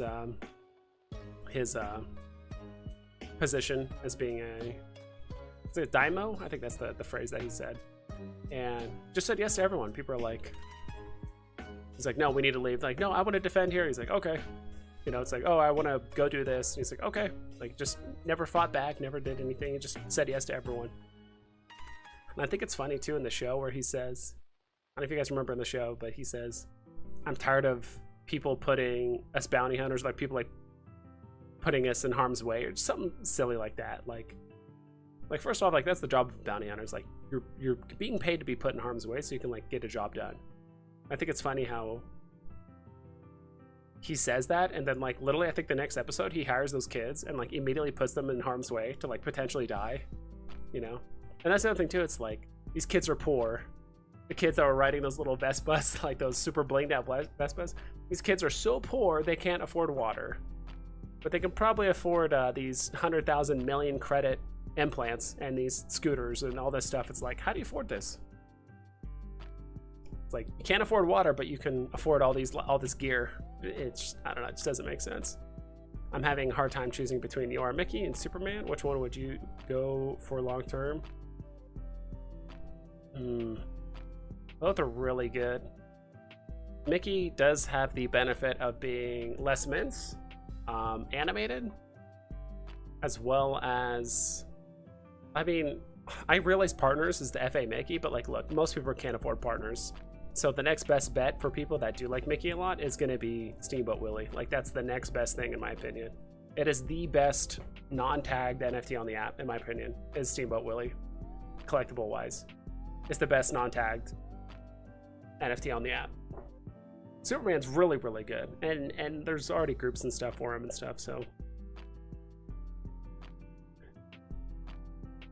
I do think in general, I do think more people would probably buy Superman than Steamboat Willie initially. So I do think like Superman would probably pump first before Steamboat Willie, because I think over the, I think at least Superman's hit like almost what, 3K at one point. Let me look up Superman.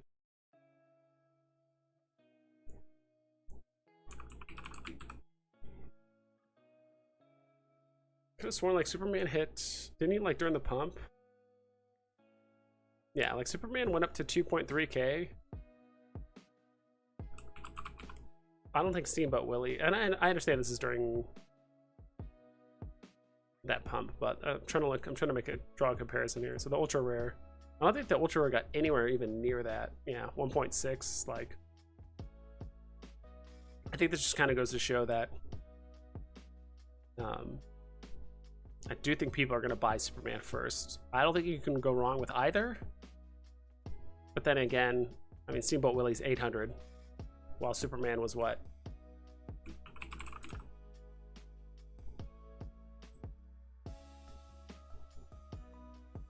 $1,100. Personally, I'd maybe go with Superman. I mean, that's a lot of listings, though. The listings just keep climbing for Superman. He is probably one of the most disrespected grails. Probably because all the movies suck. Thief, I mean, oh, okay.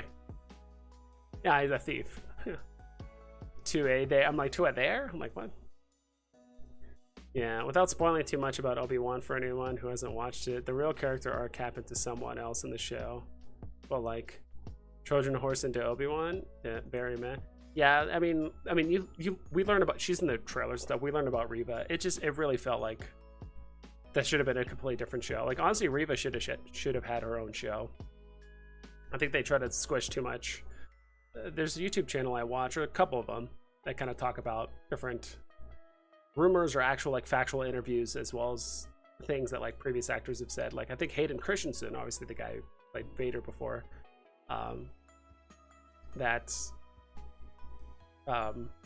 the original script wasn't going to have Leia or Reva in it at all, and it was actually going to be mostly about Obi-Wan running around Tatooine trying to escape the Inquisitors and trying to make sure they don't find out about Luke. So he's actually going to like other planets and all this stuff, and he's actually like trying to make connections and all that, try to like divert and like kill off the Inquisitors. So I'm like, dude, that sounds infinitely more interesting than the shit that we got here. I don't know. So it's, I don't know. I think the Reva thing could have been so much more interesting plot, because that sounds kind of cool, like based on what she did in the show. Like, that sounds really cool and interesting if she had more time spent on her and had better writing and more time to flesh it out, because I think everything was rushed, and her background and the way it played out, it just felt like it was rushed and legit made no sense. No. What up, vibes? Love the late night. Yeah, the new upcoming Wicked Sharks takes a minute to load and sometimes doesn't load correctly. It's weird. I'm not the biggest fan of these changes, because before it would, because when I change it to 6 months, I have to like use the scroll wheel to scroll up, scroll out, which adjusts it like basically horizontally, and then I have to like sometimes move it up and down to have it change vertically. This is actually loading pretty quickly, but sometimes it takes a long time, or I have to like really be like very finicky with all this. So yeah, dude, those listings are just absolutely skyrocketing for Superman right now. Unfortunate. Hey vibes, I bought 2 Thor posters today. I have a feeling it will pump when the movie comes out. What do you think? Possibly. I mean, I feel like people already know the movie's coming out. This is a trend we kind of saw with like the Spider-Mans, as well as Batman's, where it's like, honestly, like they'll pump like kind of when the trailers come out, or maybe like a few months prior, but like usually like the week before the movie comes out, they kind of start getting not necessarily dumped, but they just don't really go up. It's like, I think anyone that does care about Thor already knows it's coming out next week, so I feel like they would have either A, already bought it, or B, aren't gonna like wait for the movie to come out and be like, oh my god, now I love it, now I want to buy it. Potentially. I mean, I'm not saying people don't do that, but I think it's a fine purchase. And the fact that it is a promo item means it's in limited quantity, and the promo stuff tends to do pretty well, better than like your average NFT, right? So The Boys is sick, yeah. The Boys is awesome. Just wrapped up the latest episode tonight. Season's crazy. It is pretty crazy. What do you think about Alpha Flight 106 isn't sold out? Looks like he's the receiver. Which one? Let's see. Is it still not sold out? The Alpha Flight comic? No way. I have to go to store. I thought it sold out.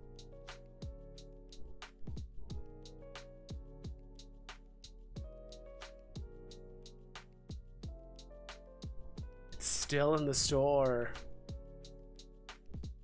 I had no idea. Holy moly. Can I actually, hold on, can I pull this up on there?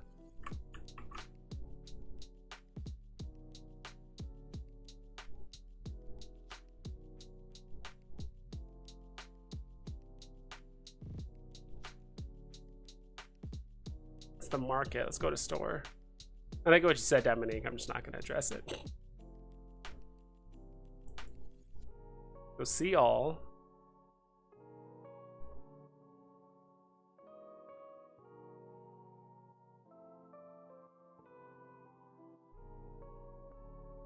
The hell? Is it not on here? Because it's still in, like, active in the market? Oh no, here it is. I'm just like, I completely overlooked it. You can still buy it, dude. And I wanted to double check on my phone because, like, yeah, you can still. Sorry if it's super bright, but it's like, yeah, dude, you can still totally buy it. Like, buy button is still there. That is nuts. I had no idea.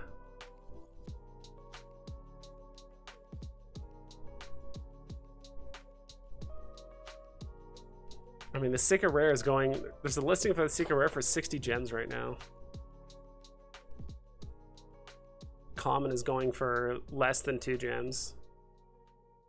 Uncommon is 250. Rare is 7 gems flat, yeah.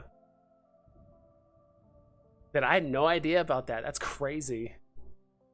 I did not know that was still on the market. I thought it just like, I thought it just took like a couple hours to sell out and then it just flopped, but I did not know it was still in the market. That's nuts.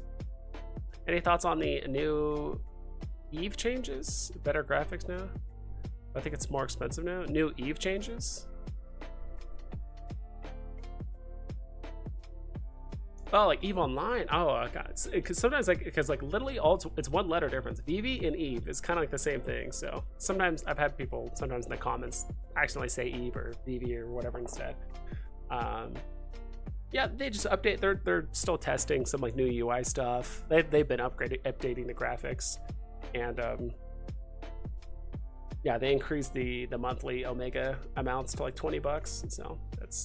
I mean, they pay for my Omega, so there's that. That's one benefit for being a partner of CCP. So that's.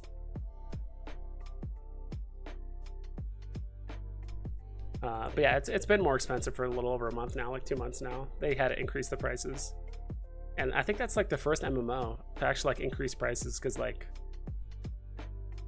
you know, WoW, old school RuneScape, a lot of those games that have like monthly subscriptions, like they haven't increased their prices. Like honestly, the $15 monthly fee for MMOs has been the same for like 20 years and has not moved. Yet the price of like literally everything has increased. Like the amount of people you need to like design an MMO and like the art team, developers, like all that stuff. Like you need more people, you need to pay them more and everything and all that stuff, which is why MMOs had to find another way to make income, which is why there's like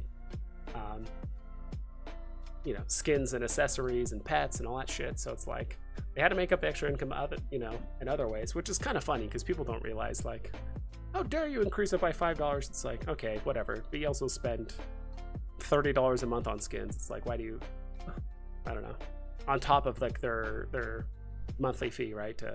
Or I'm saying subscription, but yeah. The pump will come when new users come into the Veve app, or when the entire Veve catalog pumps from new. Pump will come when new users come into the app, or when the entire Veve catalog pumps from new user interest.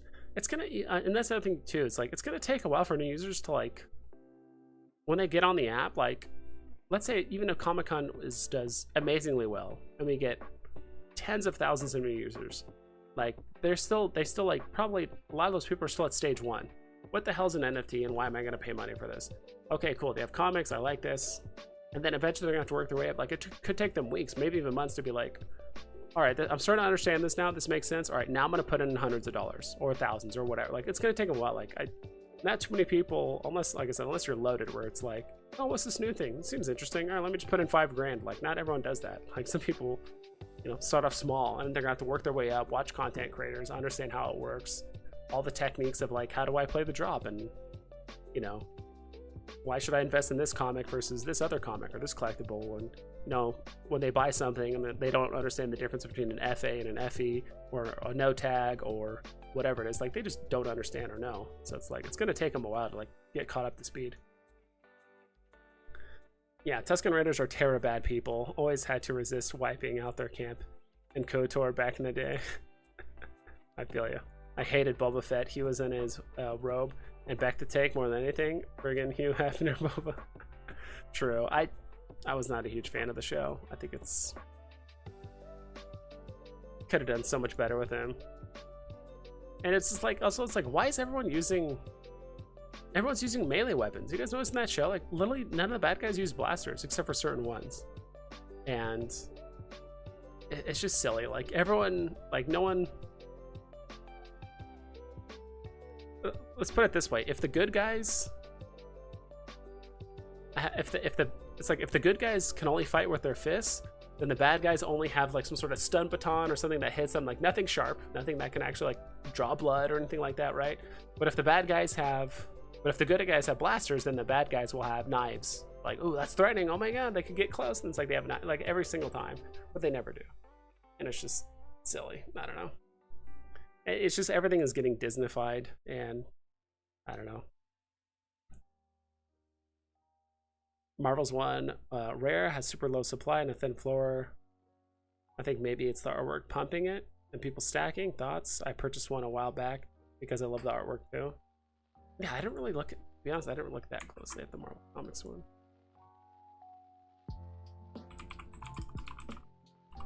Like how many are actually in how many rares? So there's 48 listed here. Listings have gone up pretty significantly. Used to be at like 40. Versus what, like the ultra rare? Ultra rare has 47, so the same amount. Staying pretty flat, pretty stagnant. Yeah. And I think that's the other thing too. It's like the rare is just more affordable. I think more people are going to buy it for the most part. That's actually why don't get me wrong, I like secret rares a lot, but I'm a bigger fan of ultra rares just in general. Marvel Comics is a different animal because it's the way it is, and it's the first one ever dropped on the app, so it's got a lot of other stuff going for it. But on average, I do think I feel like ultra rares are going to do very well because they're still the best Veve exclusive cover, at least the fully covered Veve exclusive covers, and not everyone can afford a $2,000 secret rare, but some people might be able to afford the ultra rare that's $450, right? So yeah, and that's what made, honestly, and what they should have done is basically put Mando's personality on Boba Fett. Like honestly, the first, like my favorite episodes of any Star Wars show was like the first like 2 or 3 episodes of The Mandalorian of season 1, where Mando didn't talk, spoke, you know, hardly ever. And when he did speak, it was very intentional and direct, and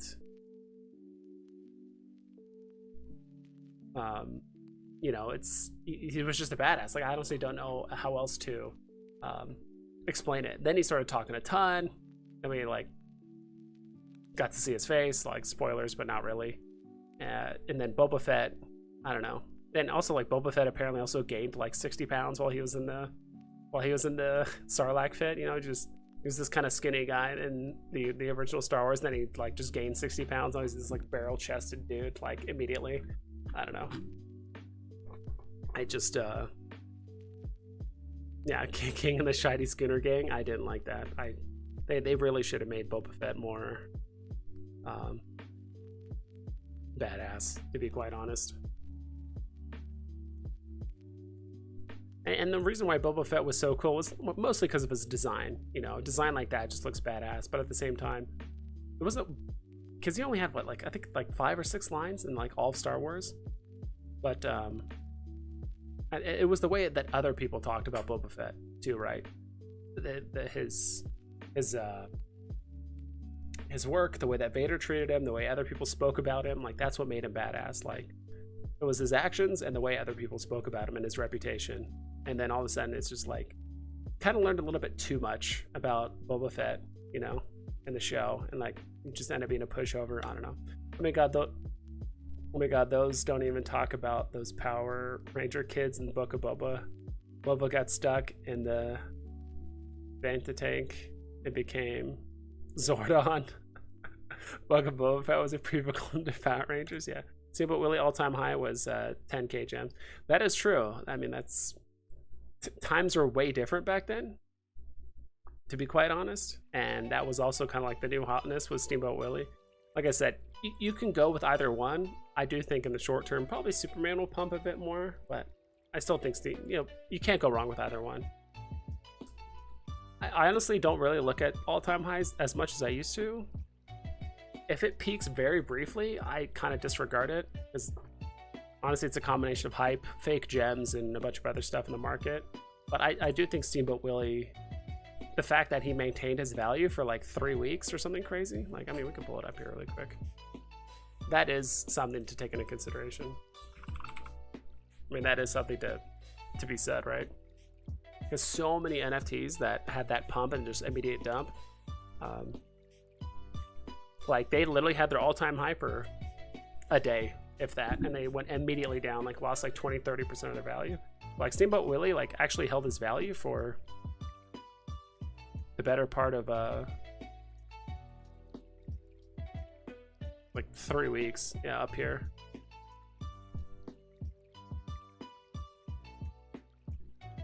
It's like this point right here. So he actually did go sub below. So January 18th to January 21st. 5th.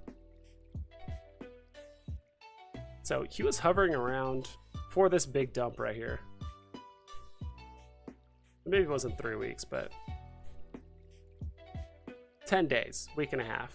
I don't know if we count this right here, but for the most part, like, considering that all the other NFTs like immediately dumped after all this happened, like a lot of the other NFTs went up and then went down probably 30%, like literally a day later, shortly after. Like, if we look at something like, I'm trying to think like what went up and like went down like immediately.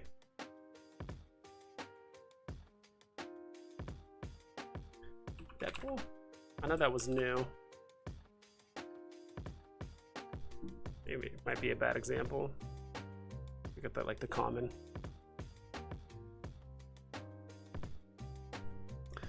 Good night vibes, thanks for being on, of course. Yeah, Soups was like 67k and Steamboat was 10 or so. Komi Wiki makes it hard to zoom out. Yeah. Like, when I see, yeah, like something like this. Like, when I see all-time highs like this, we were like, well,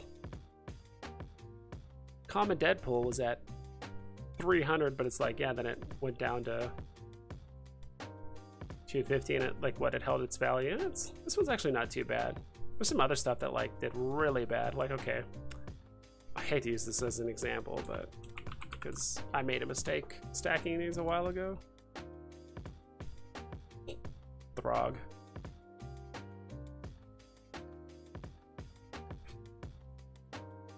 Wait, what the hell happened here? How did Throg go up to 300 randomly? Like a week ago? I don't know. A lot of the Batmans did this too, where they hit like their all-time high and then like this right here.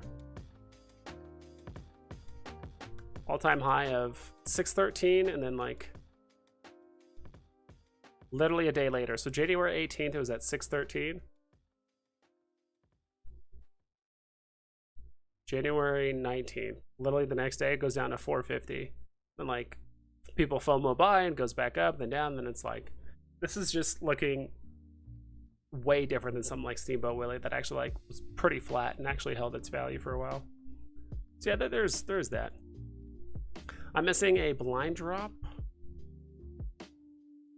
Hey Vivi, can we just do a mock free blind drop of a blank NFT? Just want to see if I can get a secret rare. Yeah, do the secret rare gate that Vivi Vault talks about.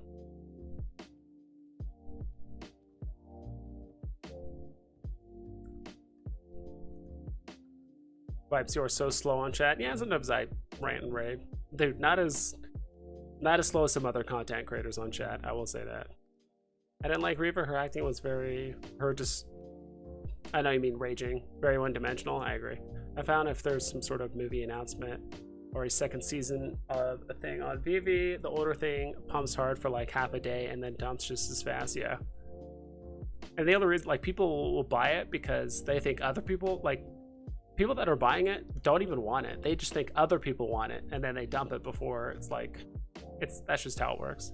Gotta be early to buy the pump and early to sell the dump, or you're catching knives. Yeah, that's why the January pump looking back feels like mostly like fake gems, because everything pumping made 0 sense. Things were so high. Yep. I think they're referring to the Marvel one, not MC1. Oh, Marvel one. Like Marvel's one comic. Getting tired? Need an energy drink? I was been drinking one, but I am probably gonna hit the hay somewhat soon. I'm blown away that Spider FA common 32k editions, still a 280 floor. Yeah, that is pretty nuts. Actually, pull it up really quick. Spooderman. Oh, we're still under comics. Let's go to collectibles. For some reason, Economy Wiki does not like it when you type out Spider-Man dash or Spider Dash Man. Yeah, this is pretty nuts. The fact that it's actually like holding its value where it's at. 32,000 editions.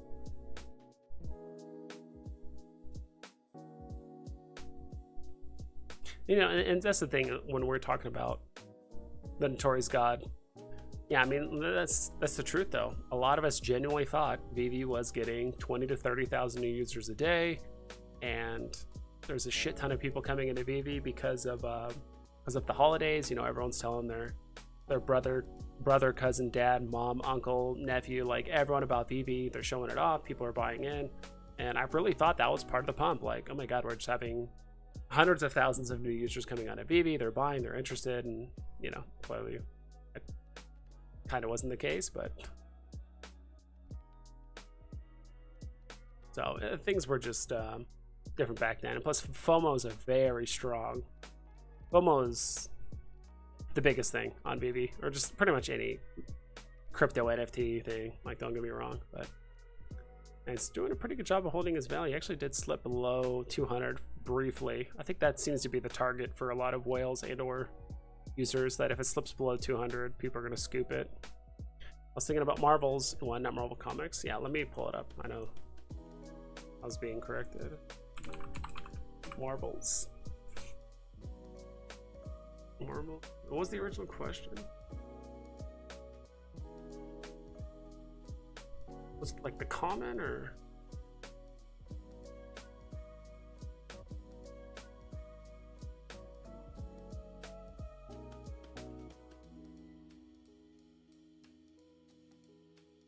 Right, Marvel's one rare, okay. And it's just like start pumping? Man, maybe it's the art.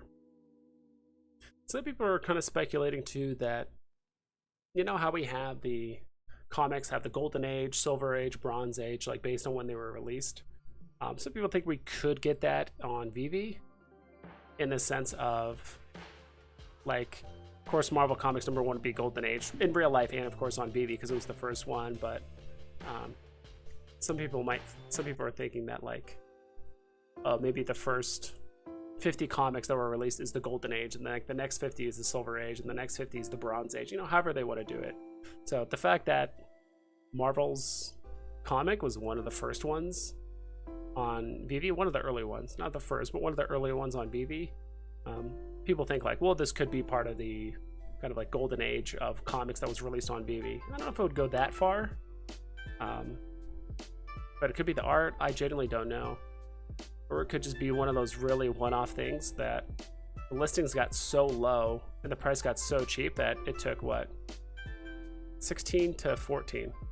So there was just such a huge gap in price that 2 purchases at 26 gems moved it from 26 to 32, and then now it's up to like 50. Like, it just took a handful of purchases, and that was really it. So I do think it's a combination of the 30-day delist feature, and it's kind of a comic that a lot of people are just kind of mad about, which is why it seems like the market is just like randomly pumping.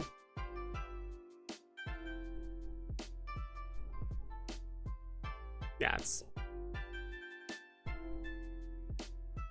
Come on, holy hell. Like, I would like to see the whole picture. There it is. This was actually at 82 not too long ago. Now it's up to here. Yeah, I mean, this thing was getting cheap. This, like, the rare was going 14 gems. But yeah, I do like the artwork on these. Like, the artwork does look pretty cool. Don't get me wrong. You should do a everything you need to know about collectibles and comics on Veve before Comic-Con. Well, thumb bomb. It sounds weird. Thumb bomb it to get it on the front page. Thanks. Big agree that Marvel's #1 has some awesome artwork, been undervalued since drop. Yep. We need an updated info dub for the new curious people. I was gonna do that about. I was gonna give a shout out to the recent comic, or to like the local comic place that I went to not too long ago. Kind of give him a shout out, but also just notifying him as well as other people about just the current state of the market. And it's like, look, if you go on Veve and you buy something and you get a common, odds are it's going to go like this. Just this current state of the, just basically an update on the current state of the market. If you're a new Veve user, like, oh, this is how blind box format works, blah blah blah. Current state of the market is most blind box that happen, unless it's a extremely popular character and or comic, typically the common and uncommon will go below or less than what you bought it for. But if you have something that's more rare, it will go above the price. And so this is kind of people's way of kind of acquiring gems, or basically making profit, right? So, ooh, I got killed on stacking Throg 2, never buying again. Yeah, my friend convinced me to buy it, and he's like, dude, they're so limited on the market, and you know, there's only like 40 on the market. If me and you bought 20 ultra rares, we can like double the price, and there's half the mints. I'm like, people could just show up and just list their stuff, right? I don't know. He kind of FOMO'd me into it, but it's a good learning lesson. Only reason Spidey FA holds that is because it's the first Marvel NFT. Yeah, it's like first Marvel NFT, FA Spider-Man, like that's a big thing. It's also one of his classic poses too. So. Thoughts on how high the fee is to withdraw?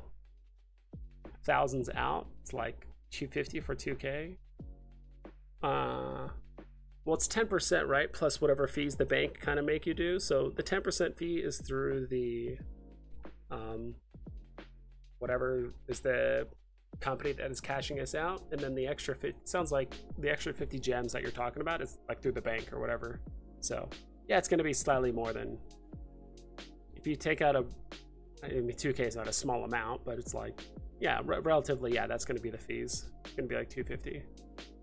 But I don't plan on cashing out. I don't even have enough gems to cash out anyway. So, did you hear about God Hates NFTs collection on OpenSea? They memified the protests at NFT NYC and selling them as NFTs, and they are beating Mutant Apes in volume traded already. It's kind of interesting. I haven't looked at the Bored Ape Yacht Club, like whatever the hell, the not interview, but the biography, whatever the hell it is, interview, documentary. I think that's what it is. I haven't seen it yet, but if you cash out in crypto, it still come with a 10% fee. I'm not sure, to be honest. Not entirely certain. I want to say no because it's not cashing out the fiat, but I could be completely wrong. I would double check it. I think Foster made a video a little while ago talking about it. I don't know if he covers like cashing out the crypto and if there's a fee, but I mean, he did do it. So I think he mostly just talks about how quick it was and not so much all the very nuances of it, but he's very thorough, so I'm sure he talked about it.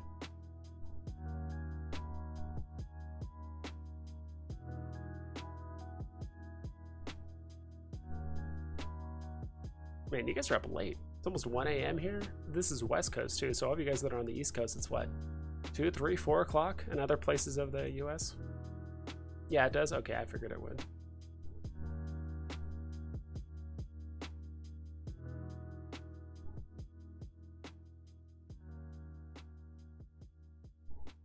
Right.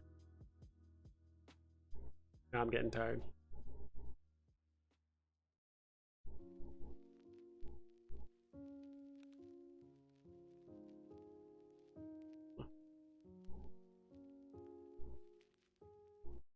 Jim 83. I think we'll get that one soon. First appearance of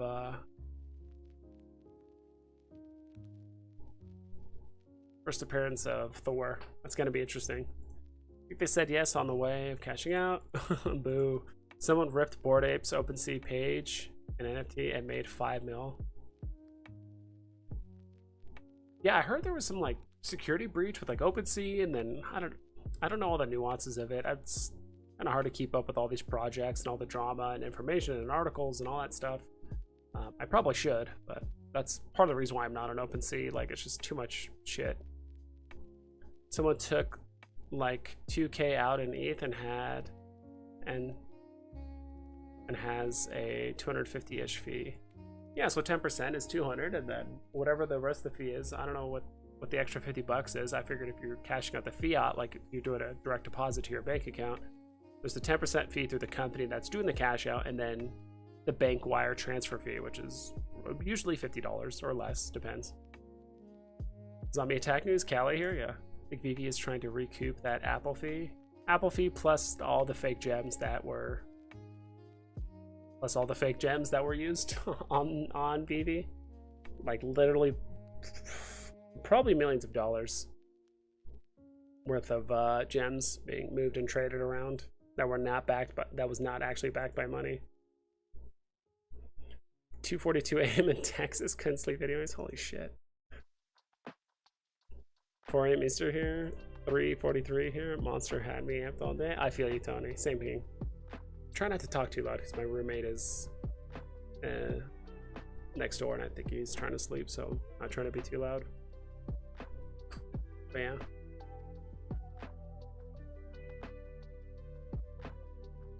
Honestly, I think the combination of MTL, people being a little bit afraid of the fact that the only way to add gems is to buy stuff, and with the ever looming Gym 83, Amazing Fantasy 15, and some other stuff, like we just need more people on the app, more money and more people on the app. We can't just rely on like the current whales that just like carry the market economy and like turn us around. Like we need more people on the app for the most part. Do you really think those jelly gems pumped January and pumped poo? And pumped poo. That's a hell of a sentence. I mean, if it happened, because what? Let's look at marbles, or just let's go to collectibles.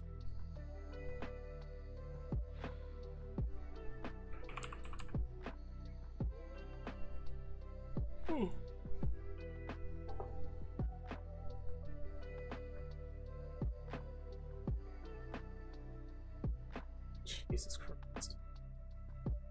Really go up to 446.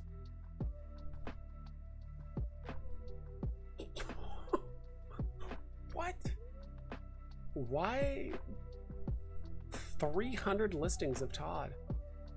What happened here? I guess, dude, so many people were just trying to take profit here. The second Todd went above 4K. Holy moly.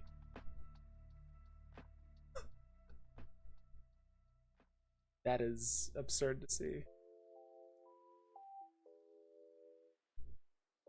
Second this thing went up to 4K, people were like, oh my god, I can finally make profit, or I'm just finally have a chance to get rid of it for a decent price, and those listings absolutely skyrocketed.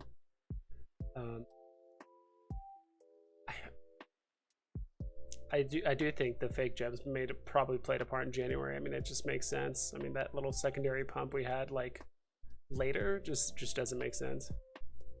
Comic-Con is a big opportunity for Veve to get some new blood in.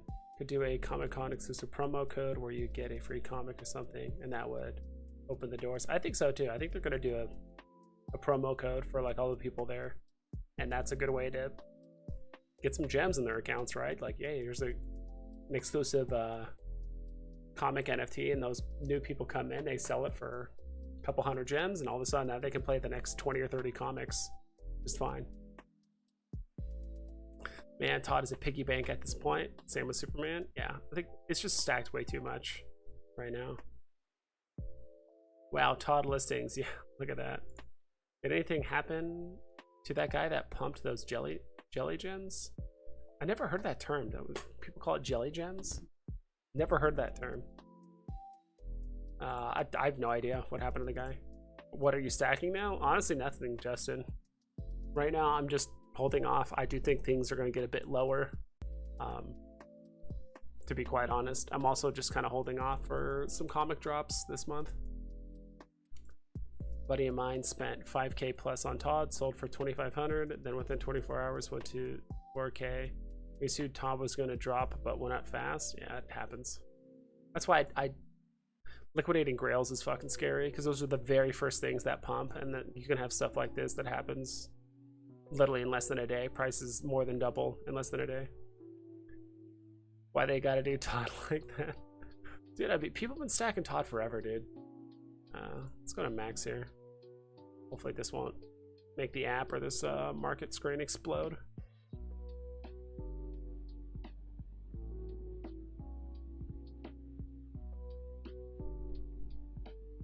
There's people just starving to get rid of Todd, or at least just like liquidate him. It's a very quiet weekend. I was expecting something to move. I didn't think so, to be honest. A lot of people are like, well, people are, you know, usually when there's a lot of days of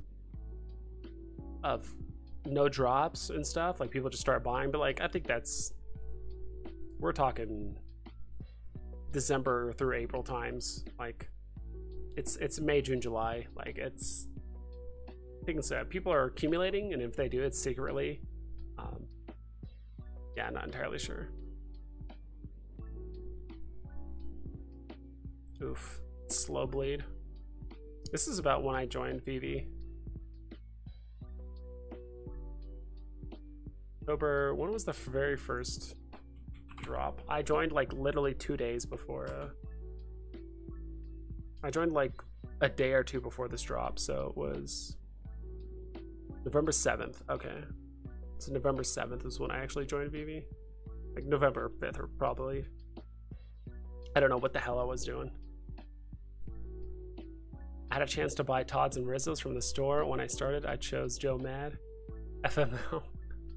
Yeah, of course, in hindsight, like, would have been nice to know. But even then, it's like, dude, so this is... So Rizzo. Rizzo was, and you guys didn't know this, probably, $60 on $70 on the market, on the store. I know it's kind of hard to see, but this was $70. That's pretty damn high. Even nowadays, that's a lot of money for a drop. Dude's got like big ass boots. Look at those, like thick sole. That's, it gives him like an extra like 3 inches, 3-inch, like, what do you call them, platformers. But back then, dude, like the black and white series stuff was like pretty expensive. Like Rizzo was 70 gems. Todd was 80.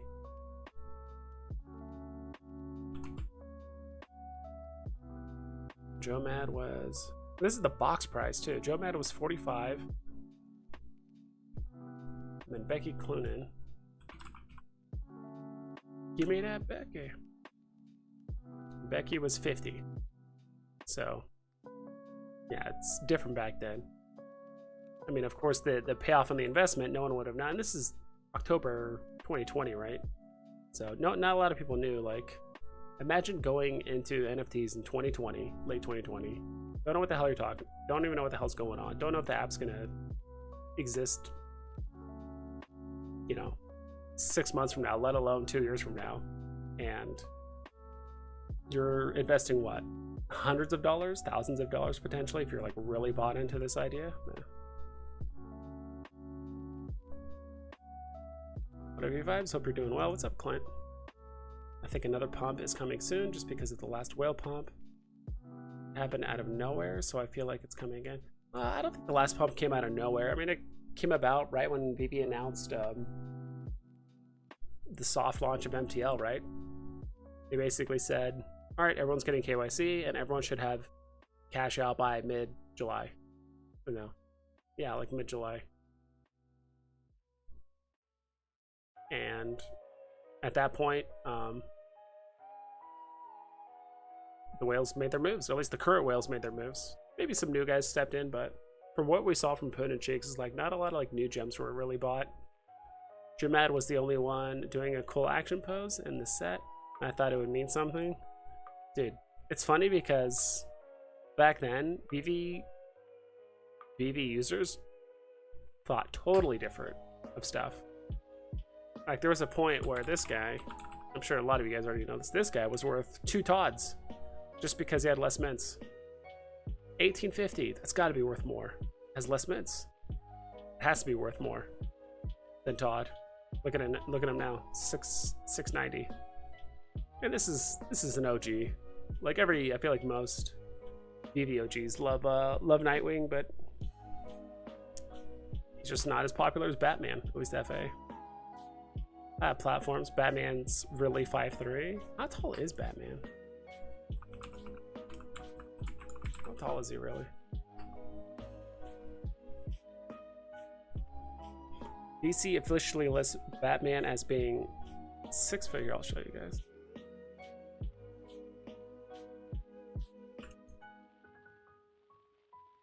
You guys can see that, right? Shit. Accidentally closed everything instead of meant to like expand the view. Need to learn the shortcut so I don't have to.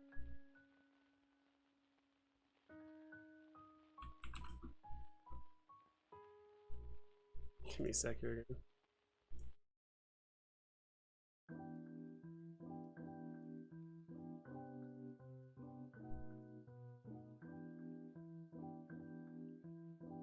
Is it not showing new stuff?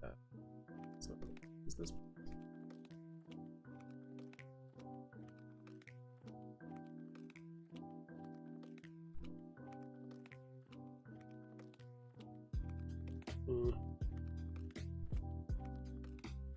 Sick, guys.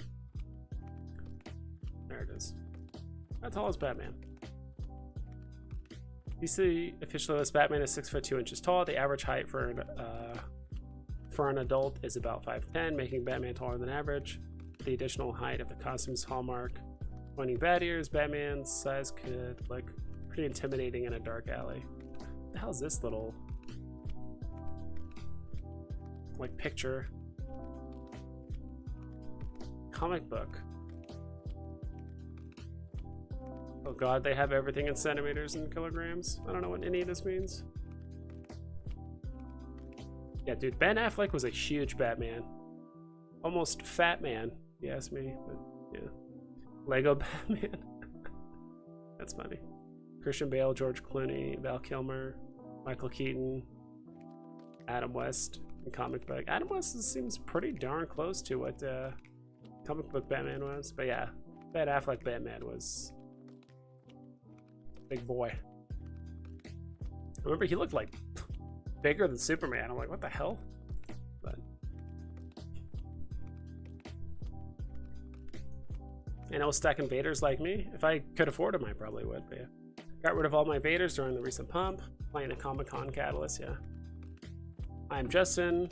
Have 14 Vader comments. Yeah. Nice, congrats on Vader is cool. Lots of NFT. Well, NFT, lots of extras to play in the market. Yeah. Sorry, no, it was totally me. I clicked on the closeout button. Nightwing was nuts. That was the Grail pre-marketplace. I made my first Ready to Gems flipping part of the time sets that were behind in China region. Very different times back then. Yep. Got 7 comments. I still remember when we had no market at Veve. Good times that. It seems like all of you guys were, man. What the hell? Cool. Alright guys, I'm gonna call it. It's 1 a.m. here. Hope you guys have a good one. I'm gonna try and go to bed before 2 a.m. That's the plan. I've been staying up too late the last few days, but what do you think happens after San Diego Comic-Con? Could get a good amount of new users. I mean, I don't think we're gonna get as many as we think.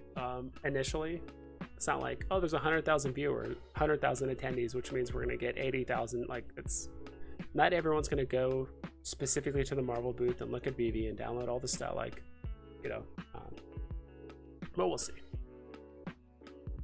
I don't know. Not entirely sure, but I think it's good. It's obviously going to be good overall. Don't get me wrong. I'm more excited just for the crazy drop comics that we're going to get. Yep. Only OGs remember the Lob Crypto Scandal pre-marketplace was really crazy time. Wild West. Great stream. Thanks. Yeah, thanks guys. Catch y'all later. Don't forget to double and triple check all of your listings.